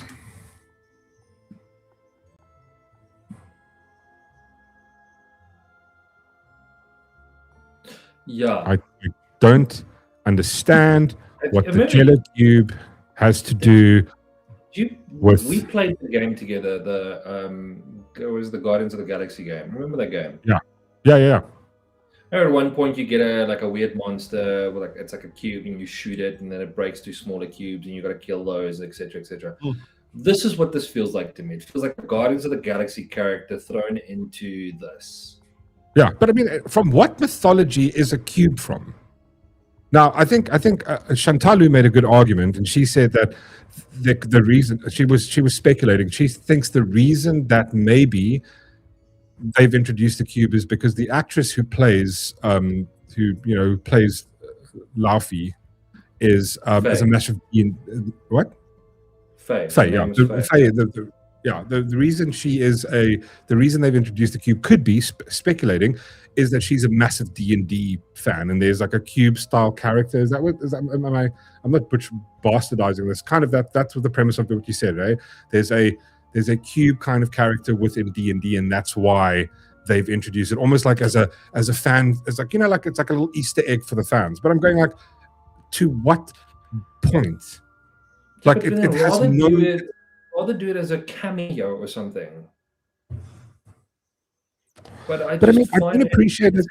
I don't appreciate it in a like that. Around, it doesn't. I mean, when we watched it, I mean, I would have been better if it was just like a little rabbit or a little animal. Or yeah, but how does it function? And another, yes, here we go. Yeah, Chantal goes D&D monster Galactinus cube, which never speaks. And another part that I just can't get my head around. Jack Quaid, right? The guy who plays what's his name in Boys? Yui. He plays Yui. But explain to me the motion capture. Why was he being motion captured? Explain to me. And this chick over here, the Asian girl, she plays the sort of you see the tassels? The tassels on her sword also speak, and the cubes speak. And I'm going, yeah. I'm going, okay. You can just stand there. Yeah, like why are you there? You just do the voiceover. Why did the game cost him? Oh, you fucking got a fucking actor who's pretty fucking expensive, and you put him wearing I don't know a a special like a COVID fucking brace to keep his distance from people in order so that they can film him moving. I don't make it make sense to me, please. I don't get it. Like, what does the cube have to do? Like, also, like, there is no place where all the gods get together. It's like you've moved away from the essence of what makes God of War God of War. That's the problem I see with this. Again, I could be wrong. The sword looks like a katana. Yeah, it doesn't. It has nothing to do with. It doesn't even look like it's fucking like Norse in any way. I mean, maybe. I mean, it looks like a badass sword. I mean, again, I would probably play the game because I'm a fan of the thing. But I mean, I'm going like, just guys, why? The game could do so well if you had appeal to the people. Make her part of the story. Don't do it like her story. Are you going to make a fourth game? Again, it's not such a big thing to me. It's just it comes down to right. They could have just made a standalone game, calling it Goddess of War, or whatever the case is. But you're riding the coattails of God of War, and the problem is you're going to ruin it. Yeah, you're gonna. It's the cube, and it doesn't make sense. That's already too busy for me. You've got a sword with like some ribbons that talk, and then you've got a cube. Yeah. Which, I mean, wouldn't it have been better if each there's two ribbons. Each ribbon had a voice. But I mean, why? But you know, alone is a character, and the ribbons is a character, and together, fucking, I have the power. Oh, Chantalu says there's also a katana in a jello cube in the anime Bleach. I'm just so over it. I'm just do you know what I mean? But the part also that annoys me is like, it's just like you've overpowered her now. So, and also like, here's the problem. You've removed, so she's not dead. Also, is this the heaven where all the gods go? So everything that Kratos did in like all the gods he's killed, are they all going to be there? Another question is, if you die in super heaven, what then? Do you go to super heaven? I think so. I think that's how it works. What happens if you kill someone there? Like what now? Yeah, I don't know. I don't know. Dark Sean, I don't know. It's like it's insane. But again, you have to pause and think. When the guy who created God of War goes, I mean, he came out and go like, this is stupid. I remain mostly progressive guy, and proudly so. Zero issue with the woman starring in game. My issue with the specifics to the trailer shown yesterday. Right? God of War creator says God of War Laufey comments was zero to do with the culture wars. I mean, it technically was, because you have an issue with the fact that he pointed out that he had an issue with it not having to do with God of War, but it's got nothing to do with the thing. And again, he's trying to separate himself when actually, unfortunately, it is, because they've been doing it with everything. You put a girl into the and go like, well, I said that, but I didn't want to be part of the thing. That's what everybody's been saying. You're race swapping and you're changing it around. It's like, it's fucking stupid. What? If you die in super heaven, you get dumped out through the devil's anus and fight the Hulk. I don't know. Like, just can't we get original stuff? Why don't you make a standalone game about God of War, like Darth says? You know what I mean? Like, look at here. This is the thing that annoys me. This is what she looks like, and they make her look like this, and they do it on purpose. They do it specifically on purpose. Nothing against the God of War, but to be honest, why does the woman who lends her face for Faye look fresh, pretty, radiant, while the games seem to inhale 2 kilograms of flour in one go? And the reason is simple, because they've told you what the reason is. Because it's to avert the male gaze. It's to desexualize strong women in games and in cinema. That's why. That's why when you look at, like, what was that cartoon they did of Scooby-Doo? Where it used to be this sort of, all these pretty girls, they're like, it's now these plain sort of like going, no, thank you. Like, they've done that because of like, woke ideology. That's why. Oh, like Chantal goes, the reason she looks like that is because she just died. When she looks ugly, she died, and then she comes back, and then she comes back to heaven, and she's still got a dead body. It looks like she's a fucking corpse. Why does her eyes look? She looks like the one. Okay, something looks wrong. The picture on the left isn't exactly what she looks like. No, I mean that's a game enhanced version of her. That I mean I would have preferred that. Yeah. But I mean again, we pointed this out. Same thing they're doing with Lara Croft. Lara Croft used to be this really like this hottie. Even when she was pixelated, she was a hottie. She like boobs. She was like they got Angelina to play her tight pants. Yeah, exactly. Sexy, right? Now it's like every time you see her, she's looking more like. Yeah, it's going like I saw Lara Croft. I don't want to say it out loud, but I was like, yeah, she looks like a lesbian. You know what I mean? She looks like a butch lesbian. I mean, I'm not no dissing the lesbian community. I'm just going like, there's a look, right? If you see a gay man, you go like, he's a gay man because he looks nice. He looks dressed well. You can just see. She looks like a fucking lesbian. Chantal puts out there, she looked better in Ragnarok as a ghost. Exactly, right. So what? But the reason they do this with intent, and the thing is, people are pointing out the intent, and also the issue that I think I have with it is like feels like she's way too overpowered, because I watched a whole bunch of the commentary from the game developers, and they're going, wow, she is, like her story and how hardcore she is. I'm like, shut the fuck, You know what this reminds me of? What? There's a show that they did. Where they made a character strong and brave. Gladriel.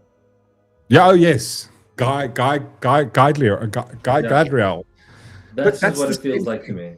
But again, people who look at it, they go, "We can see your ideology on paper. We can see the thing that you say and the thing that you believe.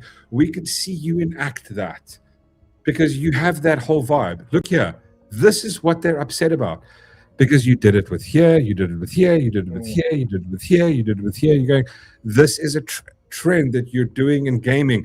We're seeing the same thing happening in cinema. We're going like, oh, I don't know, like, we just need to do something about Harry Potter. How can we make it better? Let's race swap everyone.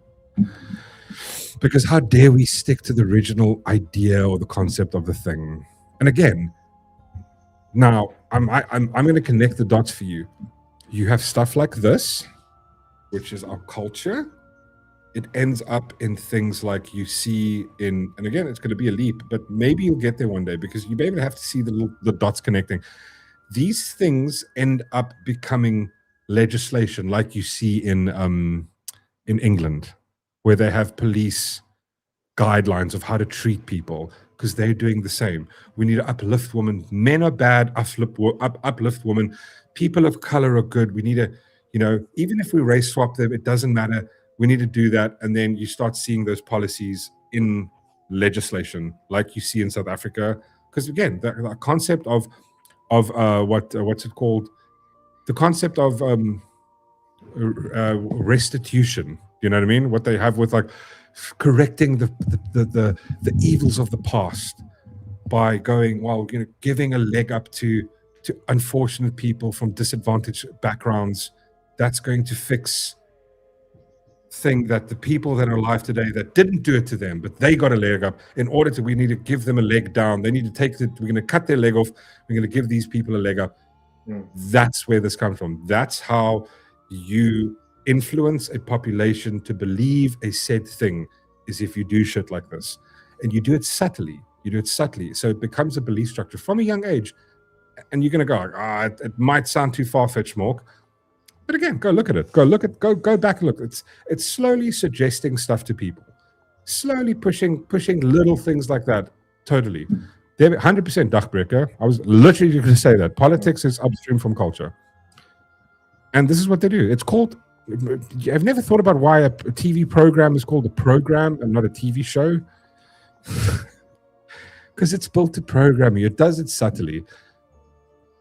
Like I always used to think about it and go like, how do people go straight from like high school to like when they're in college and they already have mostly leftist beliefs? I remember I had, and it was everything I watched is all the stuff that sort of propagandized you into believing.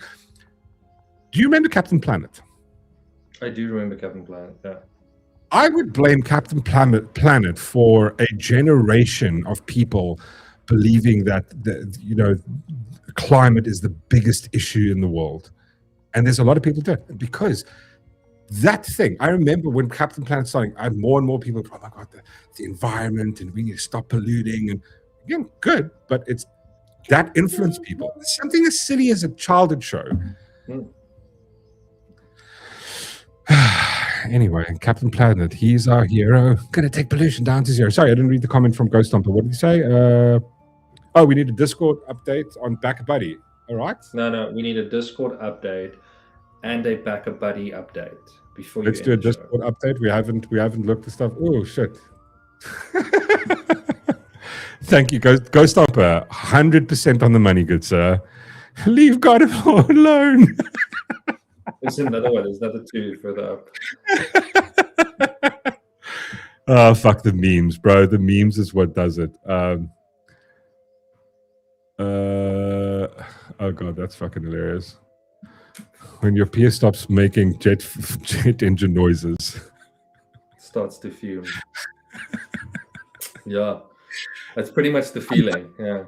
I just love how AI is just getting better and better and better by the day, dude. Do you remember some of the memes we got in the beginning? It was like it was quite a way off. And it's getting better to the point now where they're like, fucking Matthew could just like take a picture of us and just write a script and make a Mork show video.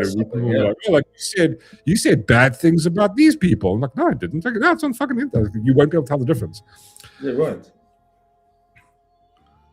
Look at all those before and after photos of young girls in high school, and then how they look now when they leave university with more mental studs in their faces than acne. I mean, the thing is, I think college is one thing. I think that there's a programming, but I think there's a lot of shows that pushed you into like programming. I noticed something. I mean, I think I told you guys before. I noticed something really subtle. Because I always used to think about this thing as like, where do people in South Africa who don't watch Fox? We don't have Fox News here, really, right? We don't have Fox. I remember having a couple of discussions with people, and they go, Fox News is terrible. I'm going, bro, you've never watched Fox News. We don't have in South Africa. I'm talking to a South African.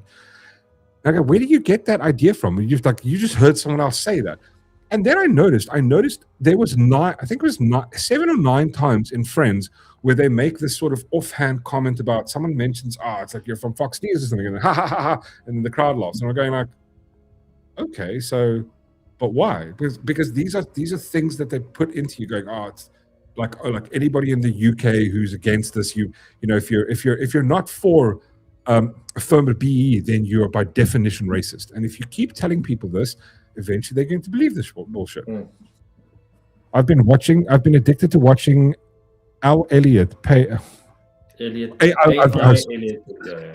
My bad. I've been addicted to watching AI Elliott Page movies and getting her ass kicked. Dude, I've seen those. It's cuck funny. It's very funny. What song goes after the toilet? Everyone was trans.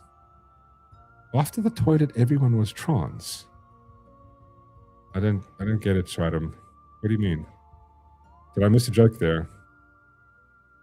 Oh, sorry. There we go. Like from my understanding, it all started with the special toilet. It kind of did. Yeah, I think it kind of did. When Darth is cold, he doesn't put a heater on. He puts his PS4 on. Correct. Yeah, it's correct. 100%. Same. Guys, come on, man. With my hands. You're making fun of his misery, bro. Yeah, well, you know how cuck it is to not have your PS4. Have you reached out to Arbot yet?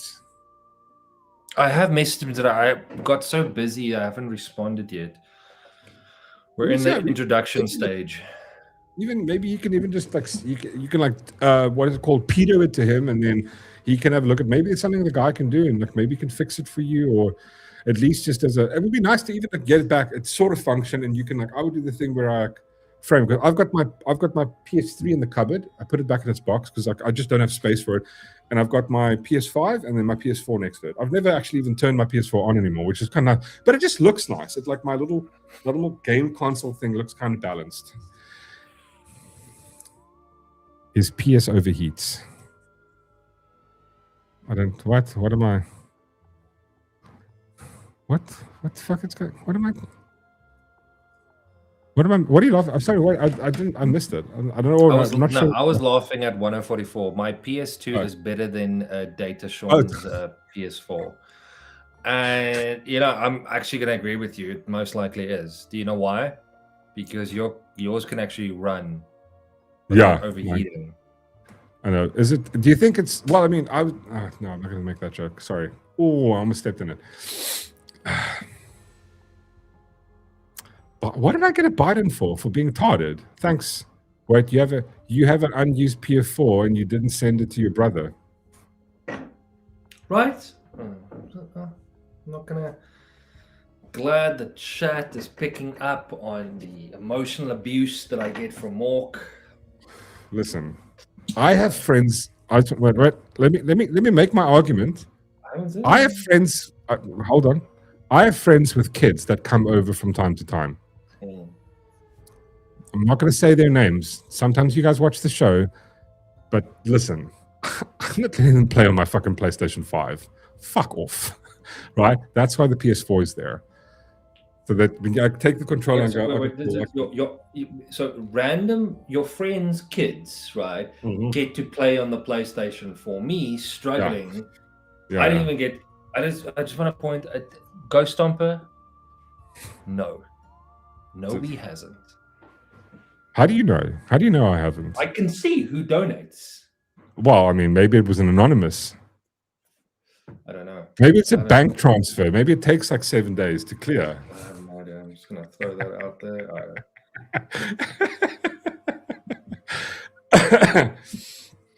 I don't think Mork has to donate. To tell the truth. Why doesn't Mork need to donate? Well, for so many reasons, but So I'm actually a nice guy. Is that why? Is it? No. Actually, maybe a nice guy. It's not I'm because kind. you're a nice guy. You are such a dick. Such a dick. Oh, there we go. Matthew says his donation was via me. See, now you guys are teaming up. No, fuck that. I want to see individual names. That's what I want to see. I do want to give a shout out to everyone that has Mork is going to do the thing. Don't you worry. I'm not going to let my brother down. Fuck off. Ghost Stomper, hashtag Sean Lives Matter. But I like making him wait. Oh, fuck. I should have played the clip. Here's the actual clip. Thank you. Thank you, Ghost Stomper. Oh, this is a fucking brilliant clip. God. Leave Brittany alone. So good, right? That's the fucking clip. Leave Laufey alone. Leave Faye alone. Do we really want to see a 25-year-old woman leave behind 2 children and die? Have we learned nothing from Anna Nicole Smith? I know it's hard to see Britney Spears as a human being, but trust me, she is. She's a person. She's like you or I. How Reese feels about Michael right now. And I don't know about you, but I know that I would be pretty shaken up right now. Whatever the case of her, whatever the cause of her performance was, I don't care. All I care about is Britney's well-being. And Britney, all I want is for you to get well. That's all I want. And what? Can I forward it? Sorry. I will kill myself Just too. pause a bit. Hold on. This was the first sign I want to say of mental illness and wokeness. I just want to. Yeah. We all saw the signs and we chose. Yeah. We chose to ignore. We just went. No, but we chose to laugh at it, as we should. We chose to laugh at it instead of going, wait, guys, this is. Yeah. We need to. So we need this. we need to send them back to asylums. Make asylums great again. Yeah. Britney needs to know that she still has her fans. I love you, Britney. Just know that, okay? Just know that. And how fucking dare anyone out there make fun of Britney after all she's been through? She lost her aunt. She went through a divorce. She had 2 fucking kids. Her husband turned out to be a user, a cheater, and now she's going through a custody battle. All you people care about is readers and making money off of her. She's a human! What you don't realize is that Britney's making you all this money, and all you do is write a bunch of crap about her. She hasn't performed on stage in years. Her song is called Give Me More for a reason, because all you people want is more, more, more, more, more! Leave her alone! You're lucky she even performed for you bastards! Leave Britney alone! Oh Lord. I mean, America's a different country, right? It's like that's one thing. Like one thing I've never understood was the sort of the vibe from even with the Beatles. You know, people could fucking faint when they saw the Beatles, like screaming. But this is the same thing. It's like you're so obsessed with these people's lives, you live it. And I mean, again, I think we were all wrong about Britney. I think we were all wrong. I think the whole conservatorship was actually a good idea. Have you seen the videos she's posting now these days? Like where she's dancing with knives and. Y'all, Britney needs. I think she needs. And I'm going like I probably never say it. I've watched a whole bunch of documentaries on it. Do you remember that movie From Hell? With Johnny Depp, yeah. So I was going, listen, maybe a lobotomy would help Britney. I'm just going. Maybe it's like going like you never go that far. I'm going maybe it's like maybe she'll just be happier. I don't know. I think my Live, laugh, favorite one lobotomy. was the South Park. Yeah. When the kids break into her house and she's holding a baby and she's like smoking a cigarette and then she like makes a little indent in the child's head and uses it as an ashtray. I just remember that scene and it's so funny. And she's like, oh, so good. Yeah, dude, hectic, fucking hell. That's the world we live in, bro. I'm just, I'm surprised we're here. I'm surprised we made it this far. Honestly, I'm surprised we fucking made it this far. Goeie aarde, julle. Sorry, I just have to.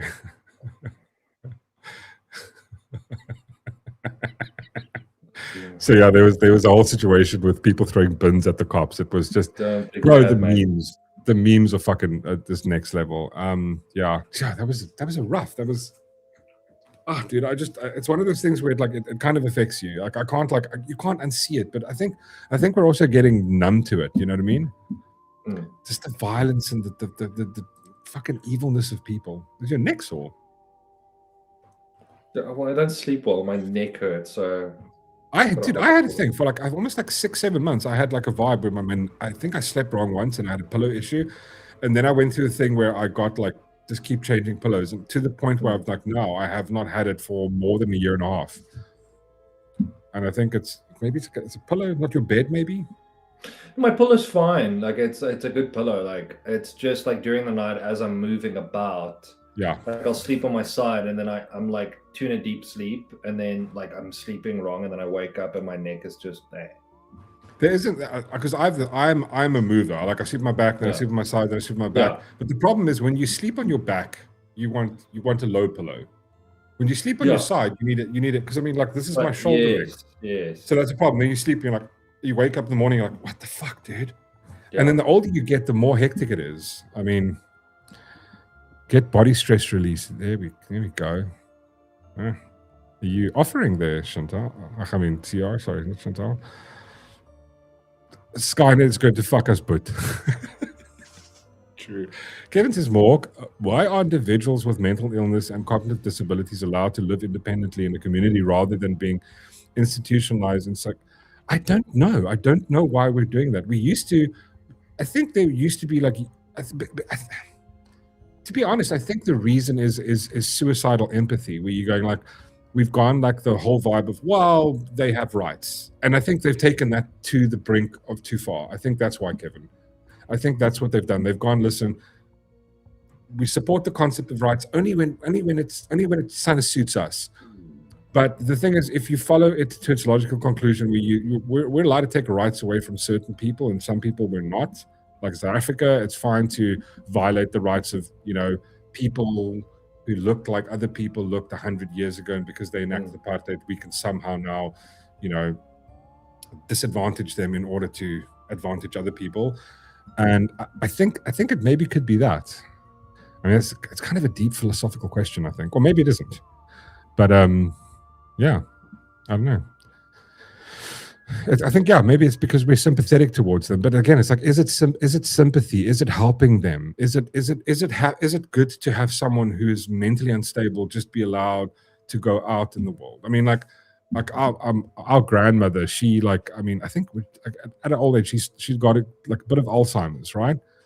And like you couldn't allow her to do stuff. I remember like my uncle telling me stories where they would go to a house and she's like, like she's packing like random stuff in random places, and it's just she doesn't know what time of day it is, and you've got people who are just like, they're just delusional with the world, and I think it's like a lot of times maybe it's the concept of like never being able, no one's ever said no to them, and that's kind of how I see the Karens. And I'm going, is that mental illness? I don't know if that's mental illness, but like you have a society where no one has ever said no to someone, and then this person comes and like she's up against ice and she says, no, you can't move, and it's like, bro, I've got like this 4x4. I'm driving through you, and she doesn't understand that. She doesn't get it, because no one's ever said no. You can't have a thing because you live in the most opulent, wealthiest country in the history of all time ever.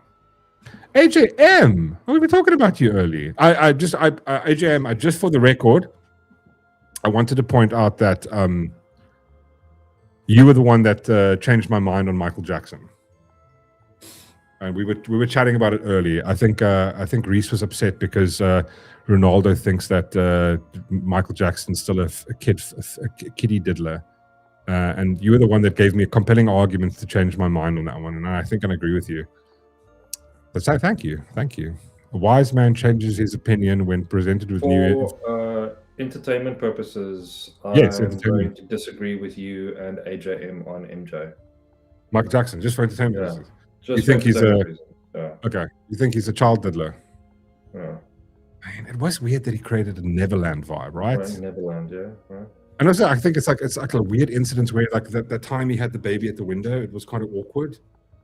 But again, I think after having like, I mean, we had like a 2-hour debate about it, which was the fuck though, over a coffee or like a few coffees, and yeah. What was the compelling argument regarding MJ thing? No, it's like I can't remember. It's like I think AJM pointed out certain things where I think the zinger, like the main thing was the fact that the majority of the people, the kids who none of the kids has actually ever accused him. Every single time it was like, nah, he didn't do anything to me. And some of the parents, and like was it two or three of the parents were like, no, he did. Do you know what I mean? It's like shit like that. Like Macaulay Culkin, somebody who was around fucking Michael Jackson a lot. He's going, no, the guy never touched me. Even he continues with the story going, and he has so much to gain by going, no, he did, right? Imagine all the fame, the book deals, all that shit. He can, like if he had come out of the story of going, Michael did a thing to me. Do you know what I mean? Dachbreaker goes, I have a family who in the 90s were served with dementia. We were informed not to tell them that the little critters aren't real. Apparently it causes them more distress. We play along. That's what we did with I remember when my grandma was we went to go visit in hospital, and she was sitting there doing this. And my uncle's like, what are you doing? She's like, no, I'm making fucking mash. He's like, oh, cool, that's awesome. Yeah, like, we'd love some mash. Well, you're going to add some butter in. And she was playing along. And it was insane. I laughed my ass off. But yeah, like, you can't, because you rip them out of that sort of, they can't help that they're in that delusion. You know what I mean? Chantal Lucas and Candace Owens did a great episode with the whole compelling argument of Michael Jackson's favor. No, I don't think he was normal. Sandy, I agree with you. He was, I mean, but listen, that's the thing. You look at him and you go like, look at where he came from. His dad basically beat him. I wouldn't say beat him, but you have this really, really authoritarian father, like making him sing because he was after fame, everyone in his family. And then when he got to it, he was exposed to Hollywood. I think everybody that gets exposed to Hollywood It fucks them up. Fame on that level cannot be good for you. Look at like the majority of actors and famous people. They look like there's something not lacquer up there. Fucking look at Britney. God, Britney. We just spoke about Britney. Yeah. Even the Goonie weirdo. Exactly, dude. There's a lot of people that like they went like no. A whole bunch of other people said that no, like he's touching kids, and the actual kids themselves have said that he's never done anything to me. That's true. Jordan Chandler admitted that there we go, exactly. Jordan Chandler admitted that his mother made him do it and later killed himself. Corey Feldman also, same. And I think Macaulay Culkin also did the same thing. He said that Michael Jackson has never done anything to him. And he used to fucking go to have sleepovers at Michael Jackson's house, as far as I remember. AJ told me that. Yeah. So yeah, Swearing DJ, Corey Feldman. Yeah, that's a dude. Oh god, I actually want to go rewatch. After watching The Burrow, did you start watching The Burrows yet, last one? No, not yet. Okay. Yeah, I actually feel like I think this weekend I'm going to do myself a bit of Goonies. I want to watch some old school 90 movies. I think, you know what I'm going to do? I'm going to do E.T. and Goonies in the same weekend. Apparently this weekend's going to be cold. I want to make some like nice comfort food and watch some 90s cinema. MJ, wait, this implies Mork thinks Macaulay Culkin is super molestable. I mean, listen, what pedo didn't want to, like, you know, ruffle his feathers back in the day? It was that pose. Everybody was like, oh, God, I don't want to stick something in there. It's like a whole bunch of pedos have that photo of Macaulay Culkin. Yeah. It's like, oh yeah, the flashlight. Oh God, gross. Jeez, that's fucking wrong. But I mean, that's the fucking. Like, just think about it. We make jokes, but there are people that fucking are that fucked up, dude. Like for real, not joking, for real. Bro, bullet to the head. Bullet. I'm sorry. It sounds rough. Not even like, a bullet, just that thing they use for like killing cattle. Yeah, bullets cost money. Yeah, so you can reuse it. Yeah, 100%. Ches goes E.T., Goonies, Indiana Jones, Back to the Future binge. Oh my God, Back to the Future binge. Wait, sorry, did you click on something? No. Just 1044 said that sounds really bad. Clip it now. I know. I'm like I should listen to Chantal. More quit before your foot goes down too far. I know. It's going to. Fuck my life.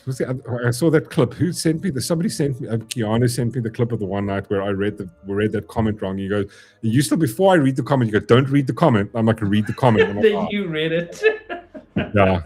But there's a great video of Anita Sarkeesian where she's doing a live stream and somebody donates money to her and the guy's name was Nick. Birthday. Yeah, it's like, oh, please read the comment. She goes, happy birthday. And then she says his name and his surname. And it's like, and then she's like, all of a sudden, the bell rings. But she says it too quickly. And it's just going, oh, dude. But listen, this is what the internet's all about, man. Oh, I love the film Goonies. Dude, I also love the Goonies. I actually want to redo it. All those families, wait, here's the AGM. Yeah. All those families were after money. 100%, dude. They didn't go to the cops. They went to the press and said, that's exactly why that Eugene Carroll? I don't believe that chick for 1 inch of a fucking second, right? The fact that 30 fucking years after, only when Trump became famous, all of a sudden you came out, went like, oh, he graped me. Like, where did it happen? I can't remember. What year was it? I don't fucking know. Where did I don't know, but somewhere in this time, and I know he did it to me. And then people believed. I'm like, bro. She's going to get fucked now, though, because apparently she testified that she wasn't paid money to say anything, and then it was some super rich family, actually the same people that were involved with Nexium, I think, paid her money. I speak under correction. Don't fact check me. It always starts with the parents. Exactly, dude. I mean, listen, if my kid went to Michael Jackson's house. Again, like I'm trying to put myself in that position. If your child goes to Michael Jackson's house and then a couple of weeks later you find out in the news that Michael Jackson has been accused of, diddling. Like, do you not think you're going to go try and have a conversation with your kid and go like, did he do anything to you? Are you fucking sure? If you're maybe a slight bit of a scumbag, you're going to go, oh my God, how can I make money off this? Here's a guy that's fucking billionaire, How can we make money off this dude? You're gonna go like, well, just listen, just say that he did. Did he pick you up funny? Did he touch your bum? I bet you there. And again, there are terrible people in the world, and I don't for 1 second think that people might not have done that. Secret tunnels and bomb shelters are not so good idea in this crazy world. Okay, yeah, maybe.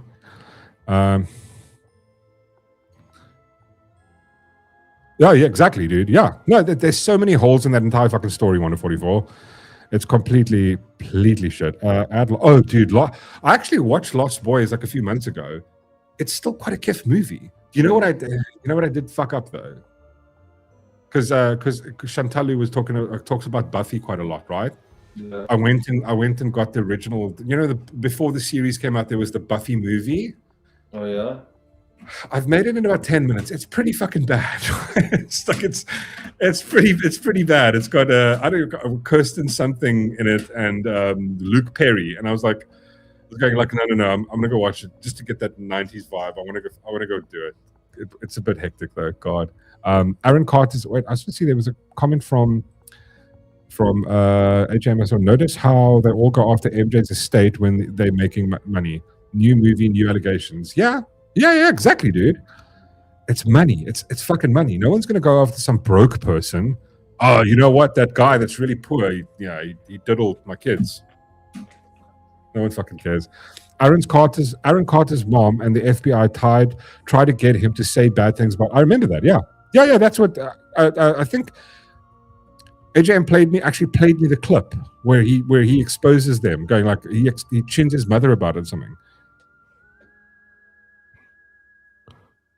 Oh, Jordan Chandler's mom was caught defrauding multiple people and lied about previous abuse claims. That's pretty low. Thomas Mueller called into question her integrity in court.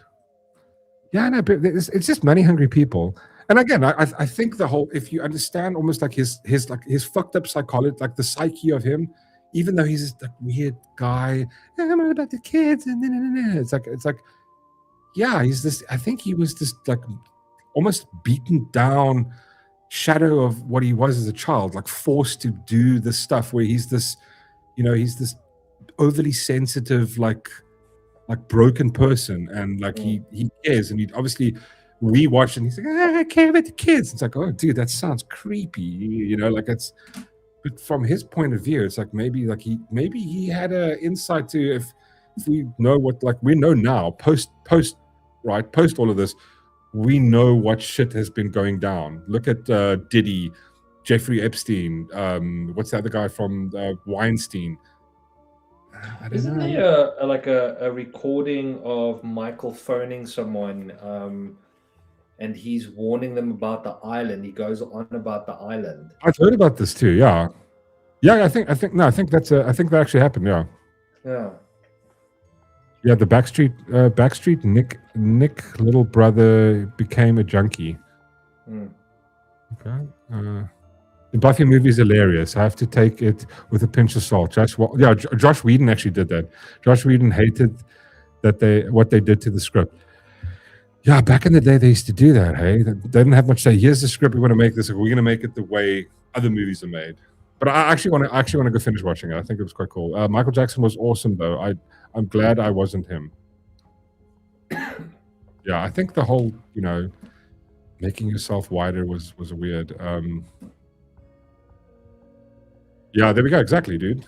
144. They all went straight to civil suits. Same thing that happened with Trump. It's like, and what do you need? The burden of proof is just 50%, 51% that it could have happened. True. Yeah. But listen, guys, it's 10 o'clock. Listen, we're gonna call it there. We went a little bit too long. Oh, listen, and Chantal, if you want to go look into if you're not aware of this, you want to look into it a little bit more. Chantal posted a link in the Discord. You can go look at. There's a video that Candace Owens did about the Michael Jackson vibe, which is quite cool too. Go have a look. I'm gonna go watch it later. Craig says Flatline was a good. Oh, dude, I loved Flatline. They actually did. Did you see the remake of it? Just not as good. Stop with the remakes. Yeah, fucking stop with remakes. No, what? Ben Affleck is in the movie. The prequel. Or is it the sequel? Prequel, sequel? What did they say? Ben Affleck is in the Buffy prequel movie, like the one with Luke Perry. Or was there wasn't another one, right?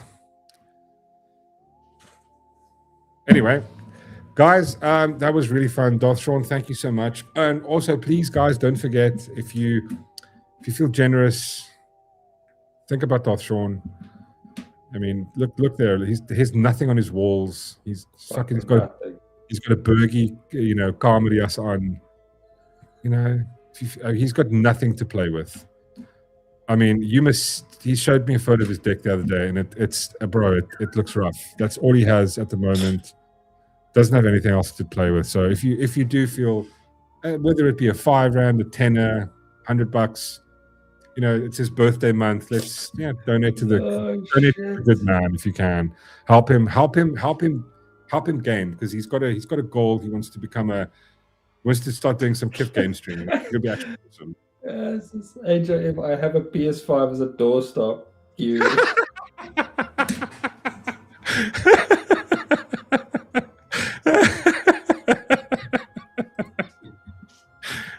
What a dick.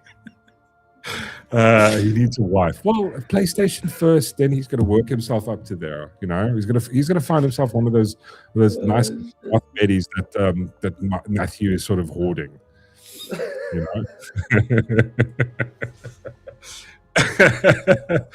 Where's the link? Hold on. But stop bullying Darth. #justice for Darth. No, if you guys do, dude, if it's a tenner, if you got some fucking cut, buy him a coffee. Instead of buying him a coffee, donate $20 to the dude. We want to get Darth Sean like doing some game streams on Twitch and stuff. But you have to play Rocket League with AJM though. It's the only way AJM is going to donate 10, even $5 to you. He's got to. Well, I can't do it the other way around. He's got to have to donate first so that I can get the PlayStation 5 to play Rocket League. But you'll have to swear in blood that you do that though. Otherwise, you can just make a whole bunch of promises that never. But I do think. Correct me if I'm wrong. Is there not Rocket League 2 coming out? I don't know. I think I saw something about it. I could be mistaken. But the first thing I thought was. Yeah. How do I follow on Discord? If someone can drop the Discord link for Chairs. Yeah, of course, dude.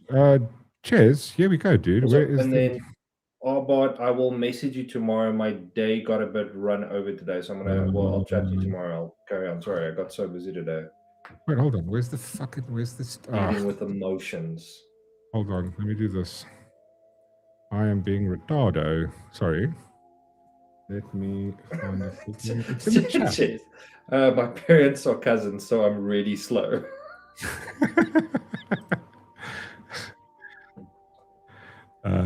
Here we go. Let me find it for you, Chaz. Give me one. Yeah, fuck off. Here we go. Here's the Discord link. Yeah, come join the Discord. Come on, dude. Like, it's fun. We just hang out, post a bunch of memes. Apparently, maybe some of the people would donate more if you actually came and hanged out in Discord, Darth Sean. No, what are going to blackmail me into that? Here's the Discord link, Chase. It's in the chat. Click on it. You can join. It's quite fun. We talk about random shit when we're not having shows and stuff. Thank you, Matthew. There we go. But yeah, guys, listen, it's getting late. Thank you very, very much. Listen, so I chatted to Whistler, and he was like, listen, he let me know that the Xbox game showcase is happening on Sunday night at 7:00. We should do a thingy. Yeah, so I've actually scheduled it. It's already scheduled. Join us on Sunday night. We're gonna watch all the Xbox games and see if there's anything fun there. Probably gonna be an hour or so. So if you're doing nothing, we're just gonna play it, comment. We decided to keep the volume almost down unless there's a fun game. We'll turn it up, and we'll do it at the request of the chat. So otherwise, we're just going to talk cuck and give commentary and read what you guys have to say about it. So come join us on Sunday night for that. Sunday at 7:00. We'll be starting at 6:30, and then otherwise catch us on Saturday morning at 10, having a little chat, or then on I think. Apparently so, Matthew. Apparently, not worth buying. Don't buy an Xbox. eggs box. You go fucking Yeah. buy eggs. Make yourself fucking scrambled eggs. Don't buy. We're gonna boxed go eggs. watch their show and just make fun No, of it. just we're only doing it because of Whistler. It's the only fucking reason we're doing it. He's forcing Because us to do it. Whistler, he's kind of going like, I did it with you guys. No, you have to do it with me. So like this, and we're just trying to be like friends and stuff. So we're gonna do it with him. Gonna go. So Sunday night at 6:30. You can join early. We'll have like a pre-chat. And then Saturday morning, we're still doing our Saturday morning stream. Yeah, Saturday morning is Sunday as standard. well. And then Monday night, I think we're doing. I need to double check with Renal Dog, but we'll be on Ronaldo Hosts show. I think we're doing the nameless show, and then we'll have maybe like an hour after his show. We'll be here at 8:30. So thank you guys. Thank you very much. Appreciate all the donos. Just want to send a shout out to all the donos. Big up to Matthew. Big up to Hardeman. Thank you, Ronaldo. And thank you, Scott. You guys are all awesome. And everybody that joined in and had a chat with us. And even the people that just watched. I really appreciate you spending the time hanging out, even if you just put it on the background like Reese did. Thank you. You guys are awesome. I hope you have a wonderful evening. And we'll see you guys Saturday morning. Cheers. Bye.